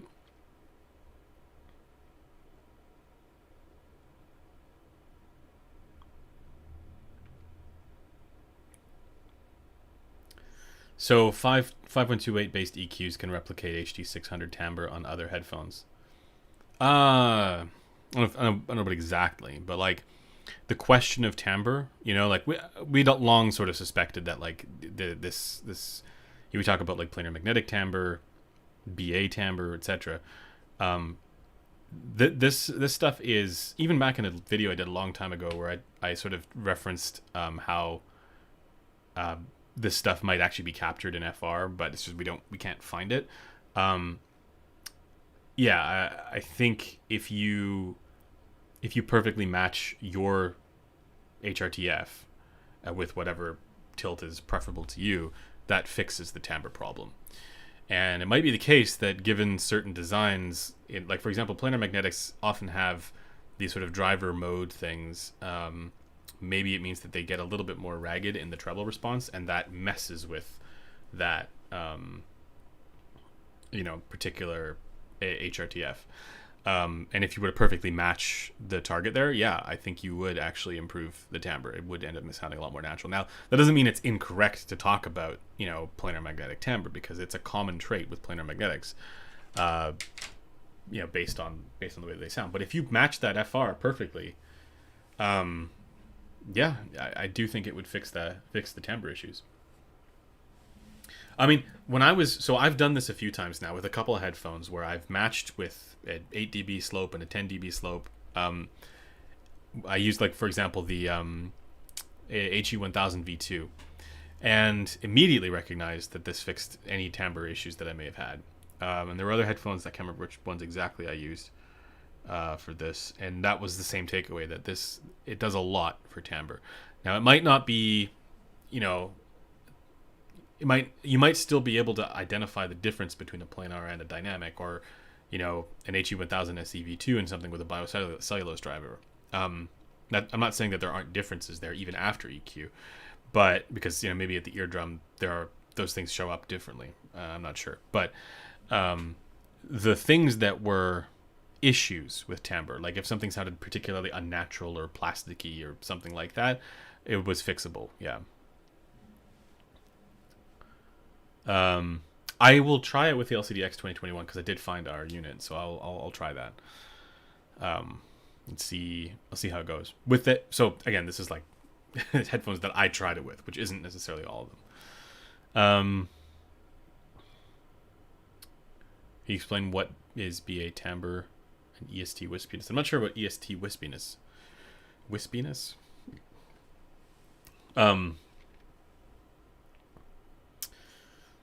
BA timbre. I suspect it's elevated third and fifth harmonics that are outside of the auditory masking window. And the thing is, the reason why we might say, well, not all balanced armatures have that same timbral quality to them. It could just be that not all balanced armature driver IEMs have their distortion high enough to be within the auditory masking window. So, but I do also think like there's differences in the frequency response too. Like, so it's hard to say uniquely it's distortion. But if you measure, well, on average, most balanced armatures have elevated third and fifth harmonic distortion, and that's not the case on average for dynamic driver in your headphones. So, I would expect that BA timbre is also a thing that is a measurable thing. And if I remember correctly, another potential confounding variable there is that I believe multi-BA IEMs are not strictly minimum phase. I believe there might be something there, so we could also look at excess group delay.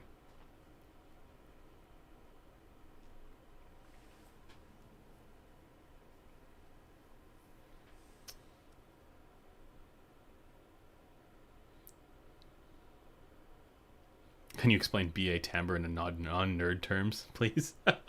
It's sort of like an unnaturalness, or there's sort of like a, how would I describe this?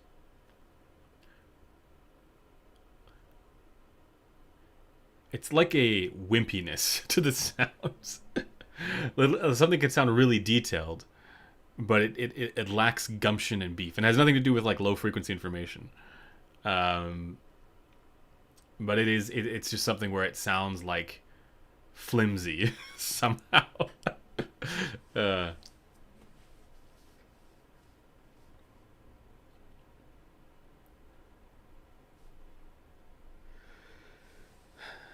Heard you lifted the HM1. What of it? Yeah, I like the HM1 because I would never buy something that expensive, but it is. I like it because it has functions that actually do things. So, like the soundstage knob is pretty cool. It's not just crossfeed. It is a very tangible effect, and it has shelf functions. I wish the shelf function was a little more distinct. That's my one complaint with it. I wish it could be more distinct. But there's also an A/B tester built into the amp, so I think that's kind of cool. Or not like ABX, but like a switcher, right? So you can switch inputs and you can volume match and switch inputs, which I think is pretty cool. So yeah, it's awesome. Do you ride bikes by any chance? Like, not motorcycles, but pedal bikes, yes. All right, guys, let's get into spicy hour. Let's make it more like spicy half hour. So throw in your spiciest takes, spicy questions. Yeah, spicy as the food that I was eating in Mexico, where some of it was very spicy. Some of it was like damagingly spicy.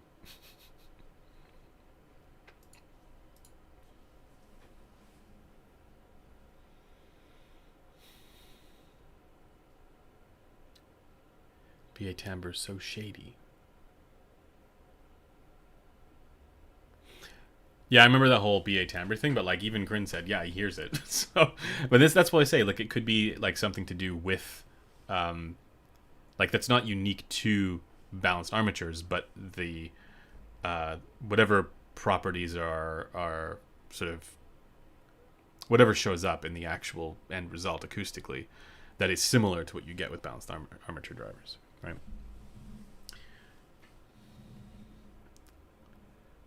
Is it possible that people can confuse grain with technicalities? Well, what is grain? What is technicalities? My take on that stuff is like, I've said this a number of times, but like, you know how like if you go to certain places online, there's people who will, usually in bad faith, tell you, well, what is detail? What is resolution? What is, like exactly what I just did. Like they're not looking for an answer. They're just, it's like to score points for a particular narrative. The answer there is like, well, if you all you have, this is the same thing. It's basically the private language argument, and from Wittgenstein, for those who are that gets really nerdy, but basically we're able to get out of that because we're able to familiarize with ourselves with what people mean when they say things. And the same is true for this, right? Like, you know, you might not know right away what Chronicle means when he says blunted, but spend enough time. Oh yeah, Wittgenstein. Spend enough time, talking to these people, or familiarize yourself with the way that they're using these terms to describe certain things. It really helps if you've heard the headphones that they're describing, and you can start to build a kind of like a. You can build a language around that. You can build a repertoire of language around that. And so I think it doesn't really take that much to be able to understand what different people mean, as long as they're using these terms consistently.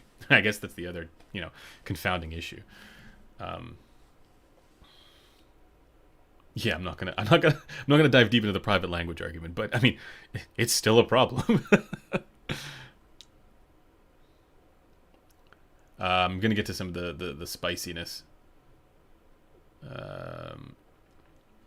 Do IEM still sound different in oxygen/helium atmosphere, like is used in deep sea construction habitats, even when the music being played was recorded in regular studio air? Dude, I have no idea.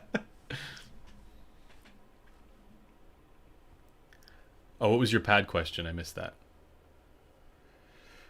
What was it to do with the pads for the HE6? These are Sundara pads, Sundara 2020 pads.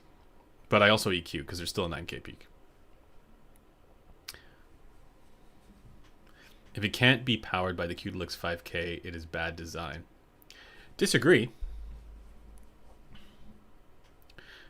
But that is a spicy take, yeah.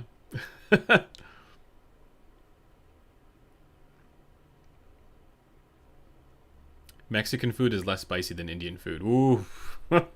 Depends. I've had both that are very spicy. I had Indian food last night, and it was fantastic. I didn't even have diarrhea today, so also fantastic. It's a good day. Spicy take, shit Modi 3 plus JDS Atom plus HD 600 is good enough for most people. That's way better than good enough for most people. Frequency response doesn't exist. You can infer FR completely from technicalities. Okay. Say more about that. I don't know what you mean. Resolve should do the hot ones challenge before his tolerance diminishes back to Canadian levels. No, like I would die. Like, I love spicy food. Like, I can tolerate it very easily, like on a taste level. Very easily. I have no problem with like unreasonably spicy food. But like it's what happens afterwards that is the problem. And it causes me real problems, like ulcers and stuff, and it's all bad. So I try and avoid spicy food as much as I can these days. Every once in a while I'll still have some, but like, yeah, I do try and avoid it for the betterment of my, health and longevity.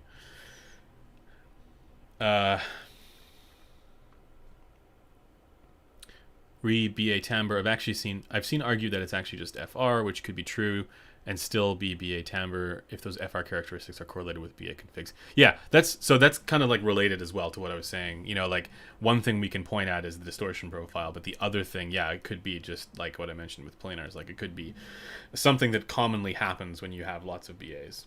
Sure. In the FR, I mean.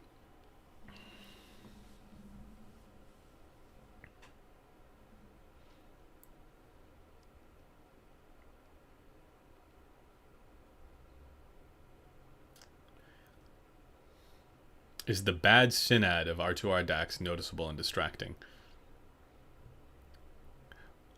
No. If it's, well, it depends on what you're, like, if you're talking about distortion. If it's below 80, you can't. As long as we're talking about like low order products, you can't hear it. Even like, that's even super conservative. Like, if you were below 50, I don't know what the actual masking window is for second or third, I can't remember, but we have a whole bunch of tests there where it's like, yeah, something that would score very poorly on synad would still be inaudible for any of those products.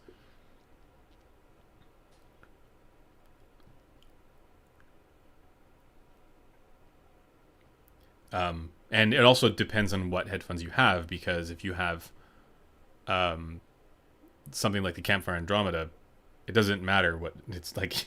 Even if it scores like 120 on Synad, you can still potentially hear noise, because I think that one you would need to be like below 140 something. I can't remember what the actual numbers are, but yeah, it's very sensitive.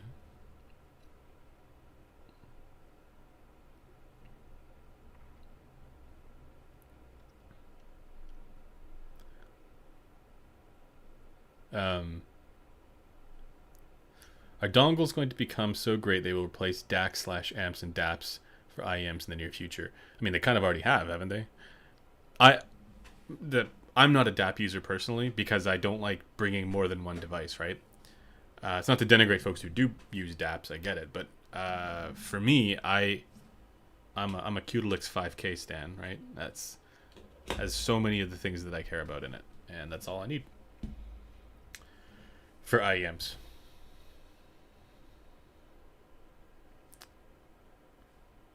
Amson sound Lilu or Forge for Verite closed. I don't know, but Forge. I like the Forge better than the Lilu.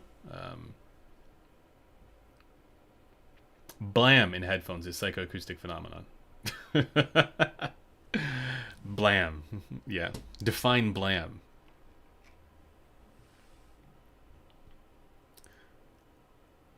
$200 milliwatts is enough for any sane headphone, and headphone amp power being so excessively high is legitimately a risk to headphones.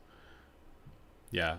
But see, I just recently watched a video where someone was saying that 8 watts wasn't enough. You got to run these with speaker taps or something ridiculous. I suppose that's actually the risk in buying HE6s, because you don't like, because there's a meme around like, yeah, you got to run it with speaker amp. You don't know what people have done with them.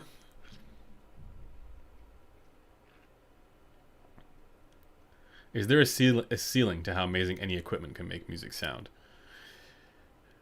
I think there's actually a deeper question than maybe you mean it to be, or maybe you do mean it to be, but like, it's kind of like saying, well, is there a limit to your own personal enjoyment, right? If you find something that perfectly matches what you like, not what you think you like, but what you actually like, is there a limit to that? I'm gonna say like in both, like, well, so there's that half, and the other half is like, is there a limit to, resolution? I think in both cases, yes.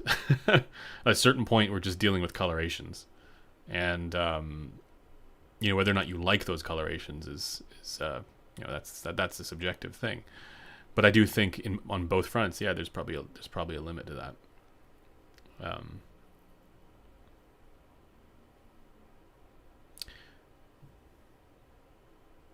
Spicy is awesome, but only if it tastes good.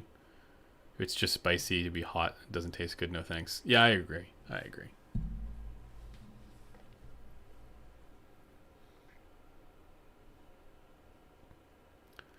recent onslaught of budget Aria clones, the i200, 600, and Blessing 2 Hexa, prove that FR doesn't explain everything. Are those all Aria clones?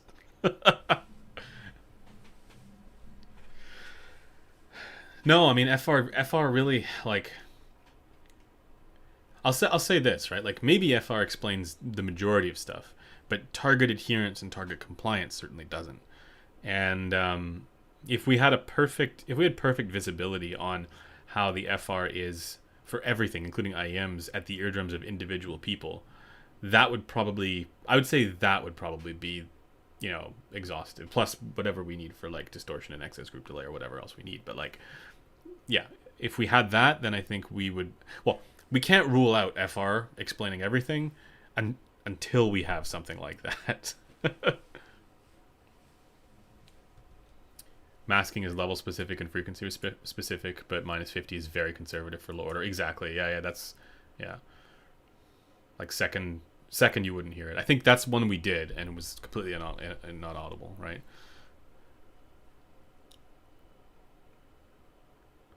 So I think when for the R2R DAC that Golden measured, where he measured some sort of like phase imbalance or something.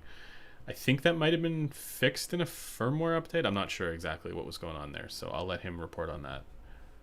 But that would probably be audible.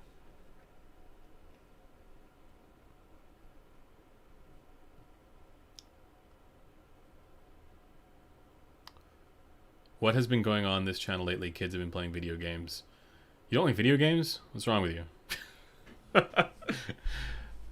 No, I've been gone. I've been away on a trip, right? So, the folks wanted to do some content for gaming, and I think we want to do more of that because a lot of folks are coming into this hobby through gaming. Especially a lot of younger people are coming into this hobby through gaming. You know, folks who are sat at their desk for the majority of the day. That's or they want to have a great experience. You know, why not? Whether it's like for competitive stuff or like just to listen to music while playing games, I think that's I mean, why not, right? Aligning FR plots at 1K or any other particular point isn't a valid way of comparing FRs. Well, ideally you would go with a compensated measurement. I don't think it makes sense to have like strict rules around like it must be 1K at all times or it must be 500 hertz at all times, given that you have different like what happens sometimes with your results. But when you compensate, it kind of makes that problem go away. You still, I guess, need to align somewhere, but yeah. I think when you compensate, like if you're talking about like aligning FR to a target, for example, compensating is the way to fix that. Best spicy food is Thai food in Thailand. Some of it almost kills you, but damn, it's good. Yeah, so I'm inclined to agree that the best spicy food is Thai food, and also some of the spiciest food I've ever had in my life is Thai food. Like, holy crap, literally, like way spicier than any of the food I had in Mexico and Oaxaca, or anywhere else. Yeah.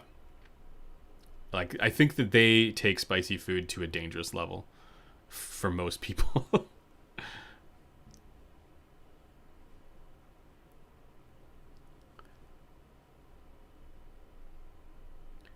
All right.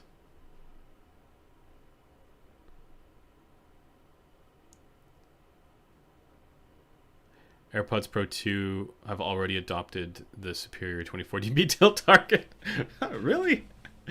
And that's why they're the greatest audio device of all time. I don't know if they.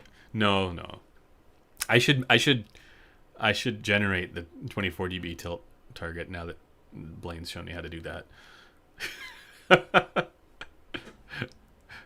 Well, unleash. That's also the Terran target. The 24 dB tilt target is the Terran target. I mean, this is the other thing too, right? Like, if folks find, 8 dB slope, if folks find that too shouty, you can just use a 12 or 14 dB target, and it's not shouty anymore. But you know, maybe there's. I would like to do some sort of preference research where we just have a filter there for like 2.7K or whatever, and to see where, you know, let's find out what the limit is for folks with a 8 dB slope for over-ear headphones, for example, because that is the bass to treble delta that most people prefer already. So we have that, but let's add one more.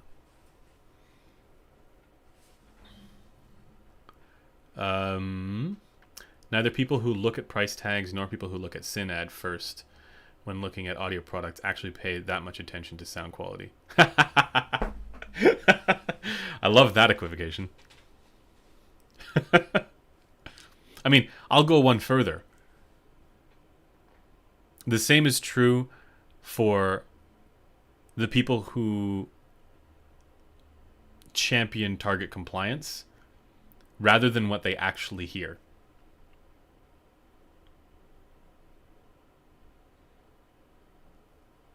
Because I've said this before, and maybe I need to, like, you know, do a whole thing on this or collect thoughts on this and put it together. But like, I think this entire thing, when we're talking about headphone measurements or reviewers or opinions or who to trust, it's all about confidence. Someone says this is the greatest thing ever, and you buy it because of that. It's because of confidence, right? You have confidence that, oh yeah, this person says it's great, and I trust them, so I'm confident that I'll like it, and so I'll buy it, etc. Then you repeat that, and I think the same is true for target compliance. This thing perfectly matches Harman, and therefore, and there's research behind Harman, science, right? Science, bitch. The meme, and then you get all the confidence in the world that this is something that you're most likely gonna like, but that doesn't mean you necessarily do. And I think I think people fall into the same kinds of like confirmation bias pitfalls, regardless of where they get that confidence from.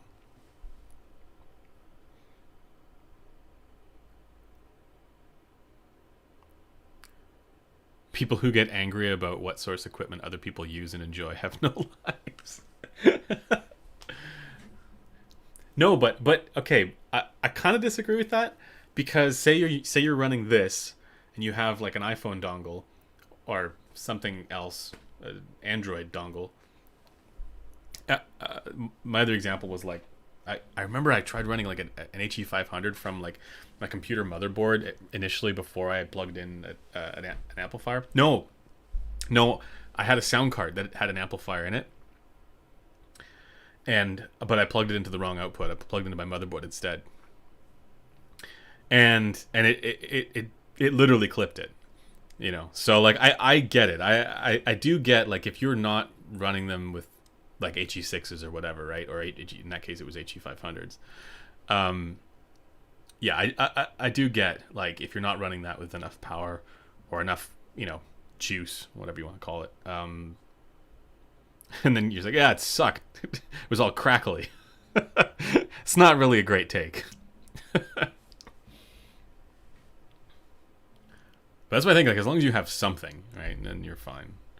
What I don't like is the whole, like, you see this from manufacturers too, right? Like, people are like, yeah, oh, I didn't like this thing, and then they're like, oh, but you used it with this piece of junk equipment, this cheap, like $200 amplifier.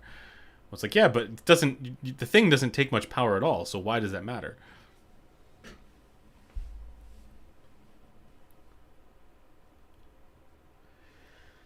Diminishing returns start at $300 and up. I'd say they start way before that. I mean, with in-ear headphones. Let's go. Yeah, with over-ears, $300 is pretty good. How much is an HD600?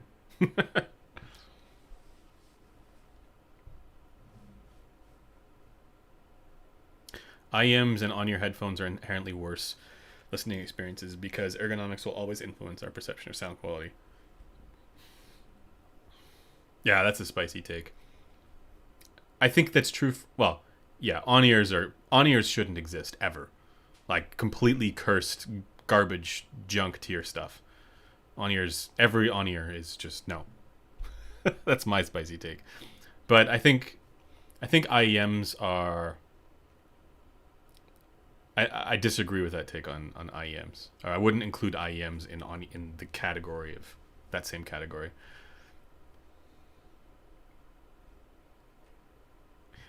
Also, by that same logic, Blaine, over-ear headphones, you can include that as well, right?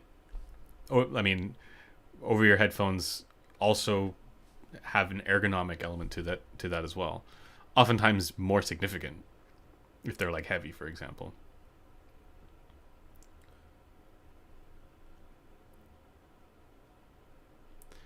Rippin' Freestyle. Oh my, you're still streaming? Oh my, are you still at the office?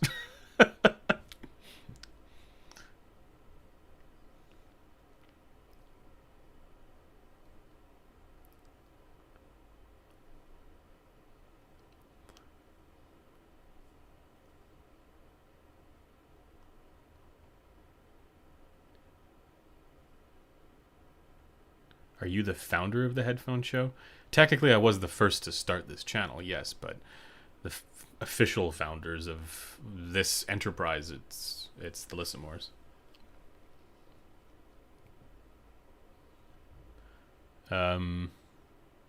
It matters because you didn't agree with me. Andrew confirmed no life. I mean, like, was anybody surprised by that?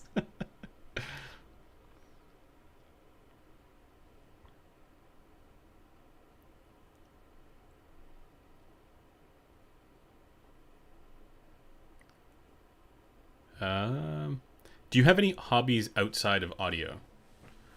Yeah, I do. I enjoy playing StarCraft. That's a hobby, I guess. Um, I enjoy doing photography. I do photography for work, but I also like to just go out for walks outside into the woods and, you know, be outside or whatever, right? And take photos of cool shit. Um, what else? Hobbies. Um, I like. I'm really into wine, although I don't drink that much of it these days because it gives me heartburn. um, but yeah, I'm really into wine, and yeah. Um, what else? I used to be into mountain biking, like downhill mountain biking, when I was younger, my younger days. I also like to read a lot of philosophy, probably too much. I don't know if that counts as a hobby. It's more of a pathology. Heavy headphones are bad headphones, no exception. I kind of agree.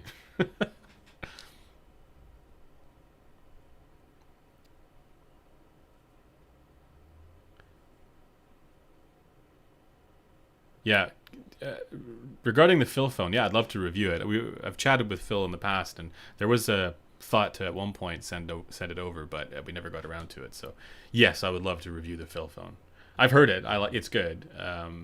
It's very V-shaped. If you like a V-shaped tuning, but solid. Ears shouldn't exist. They cause too much drama in the audiophile community. Yeah, but I mean, like,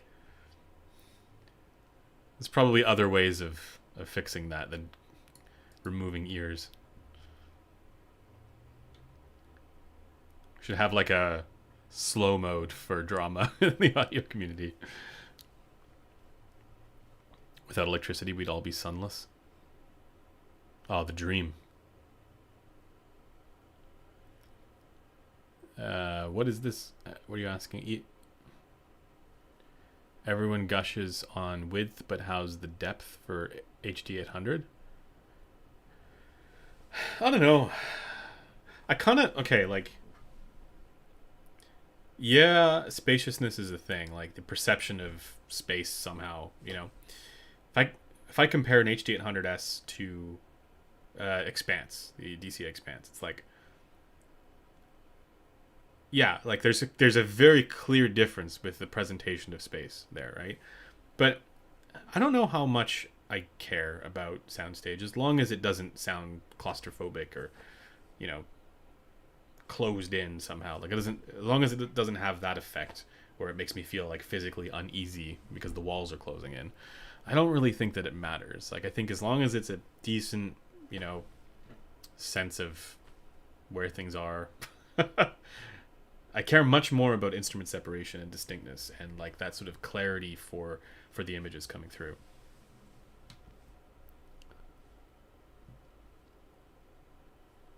What camera do you use? I use a Sony A7 IV right now. I miss my Fuji gear. I had a lot more fun for the hobby side of things when I was using Fuji gear, and I think it's more fun for photography. But I switched to Sony for my job basically because this has good autofocus. So, and no, I don't even have an Instagram. Well, I do have one, but I don't post things. My I have an Instagram that is focused solely around taking photos of bridges, and it's called Bridge Please. but I haven't done enough with it.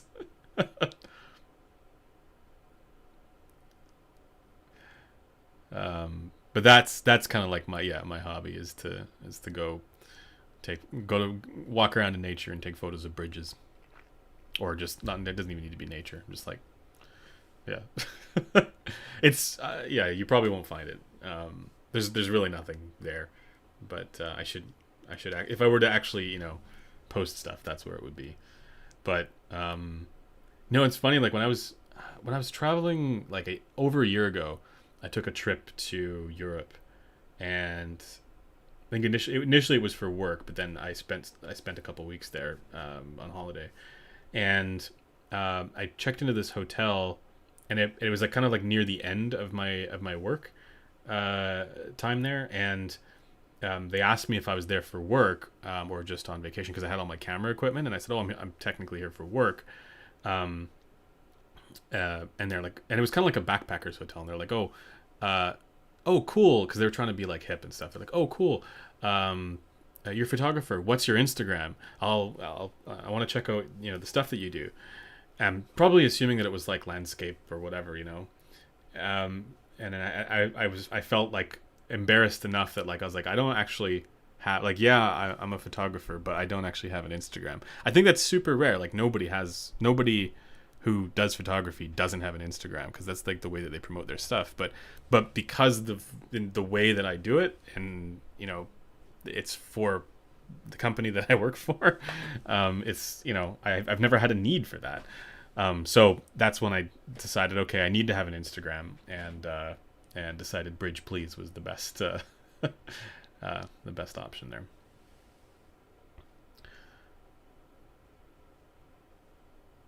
So now it's going to be like, this guy has some weird bridge fetish. Oh, speaking of which, manufacturers should implement furry box art to compete with anime box art. Yeah, of course you would put that. Mr. Furry adjacent. I'm kidding. Chi-Fi should remove anime on their boxes. So, I just don't understand the appeal. Like, it's cool if other people are like, yeah, super into it, and they collect them. I don't know what they do with them. I don't want to know. But like, I've never understood the need for that to be on box art or on product art or anything like that. It's just not. It does literally nothing for me. I have zero interest in the cartoon children. That's not to say I don't think anime is dope. Like I really enjoyed watching what was the one from Studio Trigger, Edge Runners. I thought that one was really dope. And some of the old classic ones I've seen them. But yeah, I don't know. I don't understand the connection to specifically in your headphones. So yeah, I thought it was good. I think I still have like one episode to finish of it, but oh yeah, I liked Arcane as well. I thought Arcane was good, but that's not really like anime. It's more like cartoon. I mean, I guess it is technically, but yeah. I have not seen Cowboy Bebop. Cowboy Beep Bop. Beep Boop. No, I've seen Howl's Moving Castle. I think that's what it's called. And then I've seen Spirited Away. The classic ones, and My Neighbor Totoro, I've seen that one. Though they didn't really do that much for me, but I could sort of see the appeal to the art style. But for me, the big thing is like the connection between that and audio devices. I don't quite understand.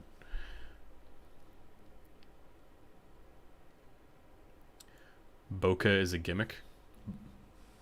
Bouquet or bokeh is the question. No, I think that is a spicy take. I think. Wait, can I hold on?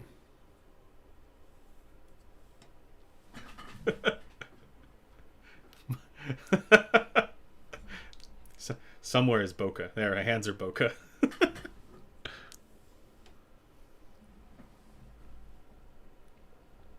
I'm triggering Mark by doing that.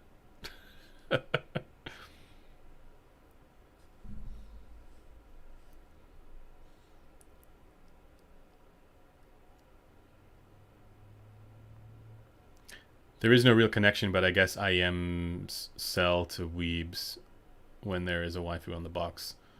That's probably what it is, right? It's a marketing thing. But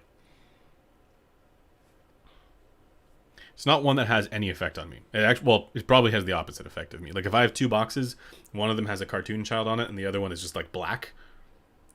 Hell, the other one is colorful, but just shapes. I will choose that one.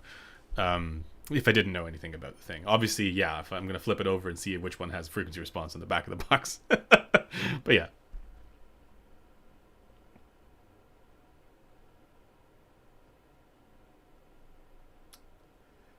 Any shot at a Caldera review, or is ZMF a complete no go? No. If somebody wants to send us a ZMF, we'll review it. It's just that we can't get them through the official channels, basically. Which we've spoken with Zach about it. That's all past. But yeah, it's more that we have to rely on community members for that kind of stuff.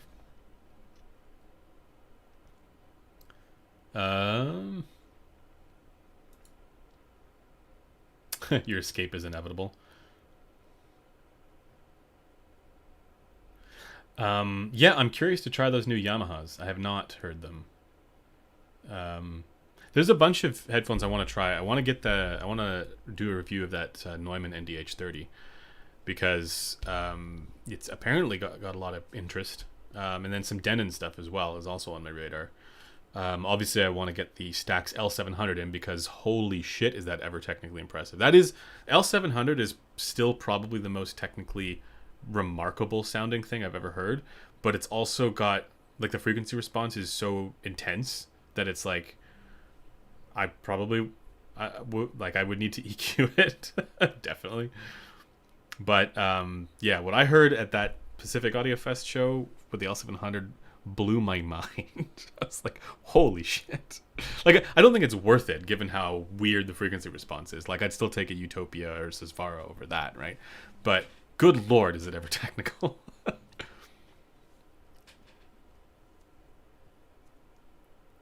Yeah, you have Stax L700 Mark II? Yeah, I mean, that thing, like, also had right next to it the X9000, and the L700 was just more technical. It was not close. X9000 was good, I thought. It was a little bright for me, a little trebly, but like I thought it was good. But still, the L700 was like next level. It's a bit like that Abyss stuff, where like the tuning. It's one of those things where like the tuning is so wonk that like I would have a hard time actually getting into it or justifying it. But like, the all the sort of like intangibles or the difficult to analyze stuff is it's remarkable. Stuff like that is cool to me because it's kind of like the counter examples to, or it's not counter examples. It's more like it just demonstrates that there's more for us to figure out, right? In order to predict experiences. Yeah, L700 Mark II without EQ, I imagine, would give headaches because the tuning there is like, it's intense, man. Like, I would not be able to listen to that for very long, but still, EQ gang unite, right? You can EQ those things to your heart's content, and then yeah. But does L700 Gent? Man, I listened to the new Periphery songs from Gent Is Not a Genre. They're not good. I'm sorry. Like, I don't know. I just it's like I don't want to listen to that anymore. Like I felt like they peaked at like 3 for those who listen to this. I love the production on them, but they peaked at 3 and 4 for me.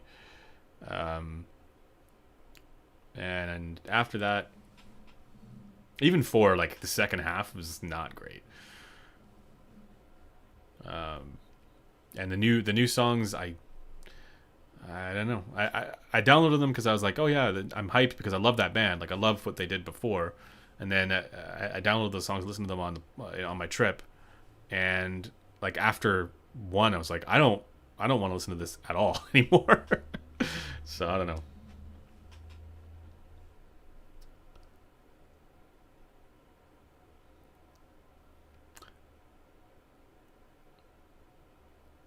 You thought Resolve would be using the Meteor?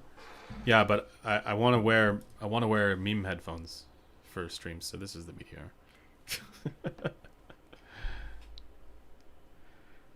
SA6 or Meteor for detail retrieval? I'm gonna say Meteor.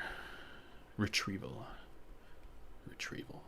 It retrieves the detail. It gives it to me.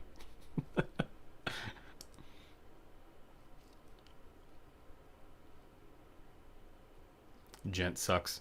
I don't know. So like the stuff that Nolly does from Periphery, like he's also the producer for that and also a lot of other stuff. The sound I think is cool. Like what they do to get that sound is cool, but like it's just tired. I'll put it that way.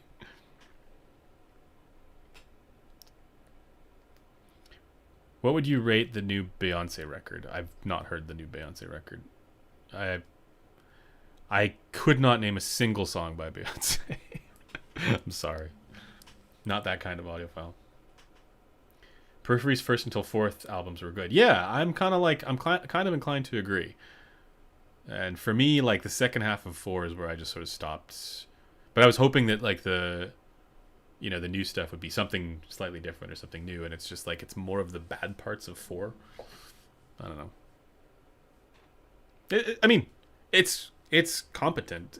Their production is good, and if you liked that stuff, it's a good, I would say it's musically sophisticated enough, but it's just not for me anymore.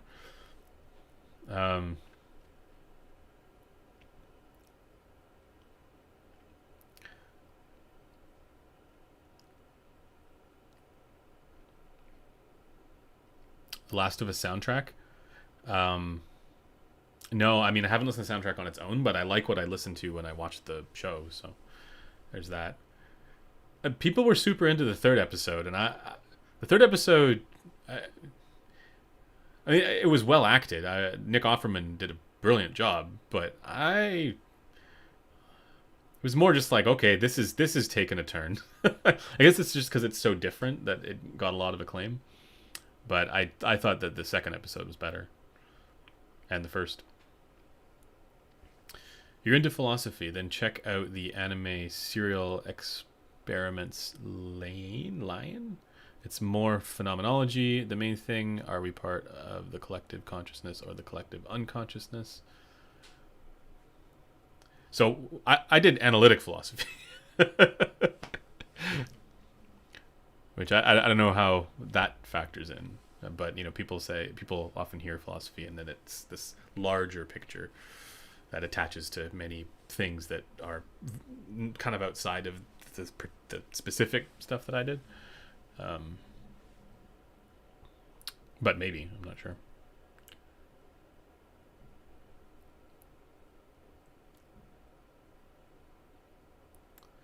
I see we're in the don't know what's even happening anymore stage of the stream. Exactly. Well, I'm just winding down here. See, I'm trying to find if there's one more thing, and then we'll call it. We'll call it. Yeah, Spicy Hour always turns into this. Exactly. 660S2 opinions. There's no embargo, and people have been posting about it. Yeah, so the one that we measured did not measure great. Let's put it that way. So we're getting a second one in, because it could just be that unit was not representative or something like that. Because I saw the measurements that they posted, and it was like what we found was not.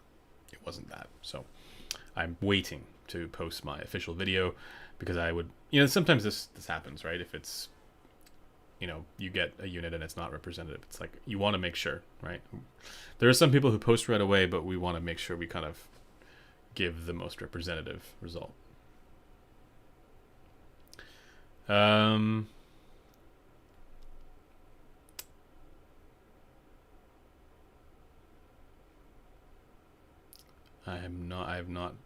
have not played Chrono Cross. Chocolate Chip Trip is the best test soundtrack of all time. It's good. It's a good track. I enjoy the StarCraft soundtrack. That's my jam.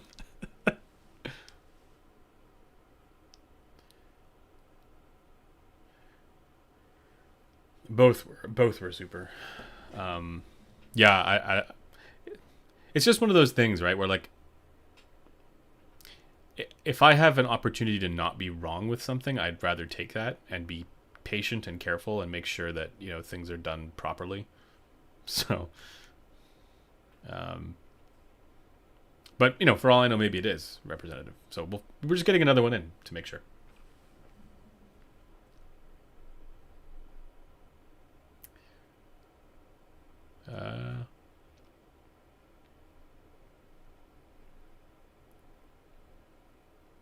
What area of analytic philosophy did you study? I'm really into philosophy of math and model theory. So you did a lot of Timothy Williamson, I imagine, or you will.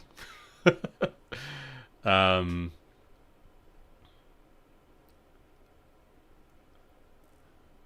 yeah. So yeah, what did I do? I did. Uh, my dissertation was on theory of perception. So not that, not philosophy of math. And I did a lot of epistemology too. So those two things. Yeah. Lots of talk about representationalism and strong representationalism and all that kind of stuff. Probably the most jargon heavy and annoying section of philosophy. And I remember even at the time I was like so annoyed at how jargon heavy that world gets. Like if you think the audiophile world is jargon heavy, like that's another unfortunate layer. All right, last ones here. Said that the 4 dB delta between IEM and over-ear headphone preference wasn't transferable to 518 measurements. Do you agree? Redacted said, oh god, yeah. Oh god. So I don't think I think we should probably represent, like, we don't need to have two separate curves, right, for over ear and in ear headphones, because they're measured at the eardrum, right? But we know that people have a different preference for bass to treble delta in IEMs versus headphones, so I don't see why we wouldn't reflect that. But yeah, like theoretically, you could totally just have the same, like you could theoretically, if you wanted to, just have flat diffuse field for both, right? It's just that we know that people prefer different things in IEMs, like a you know, stronger tilt in IEMs basically. And as I mentioned before, there's a number of reasons why that could be the case.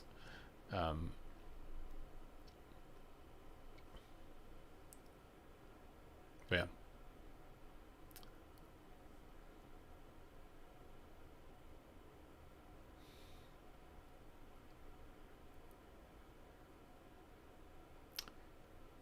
Where can we read your dissertation?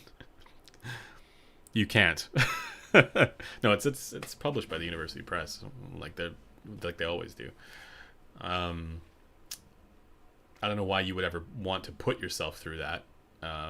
That's sort of cruel and unusual punishment. Most people who I've put it in front of haven't been able to get through it. So unless you're deep into that topic already, it's a slog. But it was about like affective consciousness, right? So like, I can't even begin to explain it without using jargon, which is annoying. Academic work is only read by your prof and your mom. Yeah, not even my mom. No, I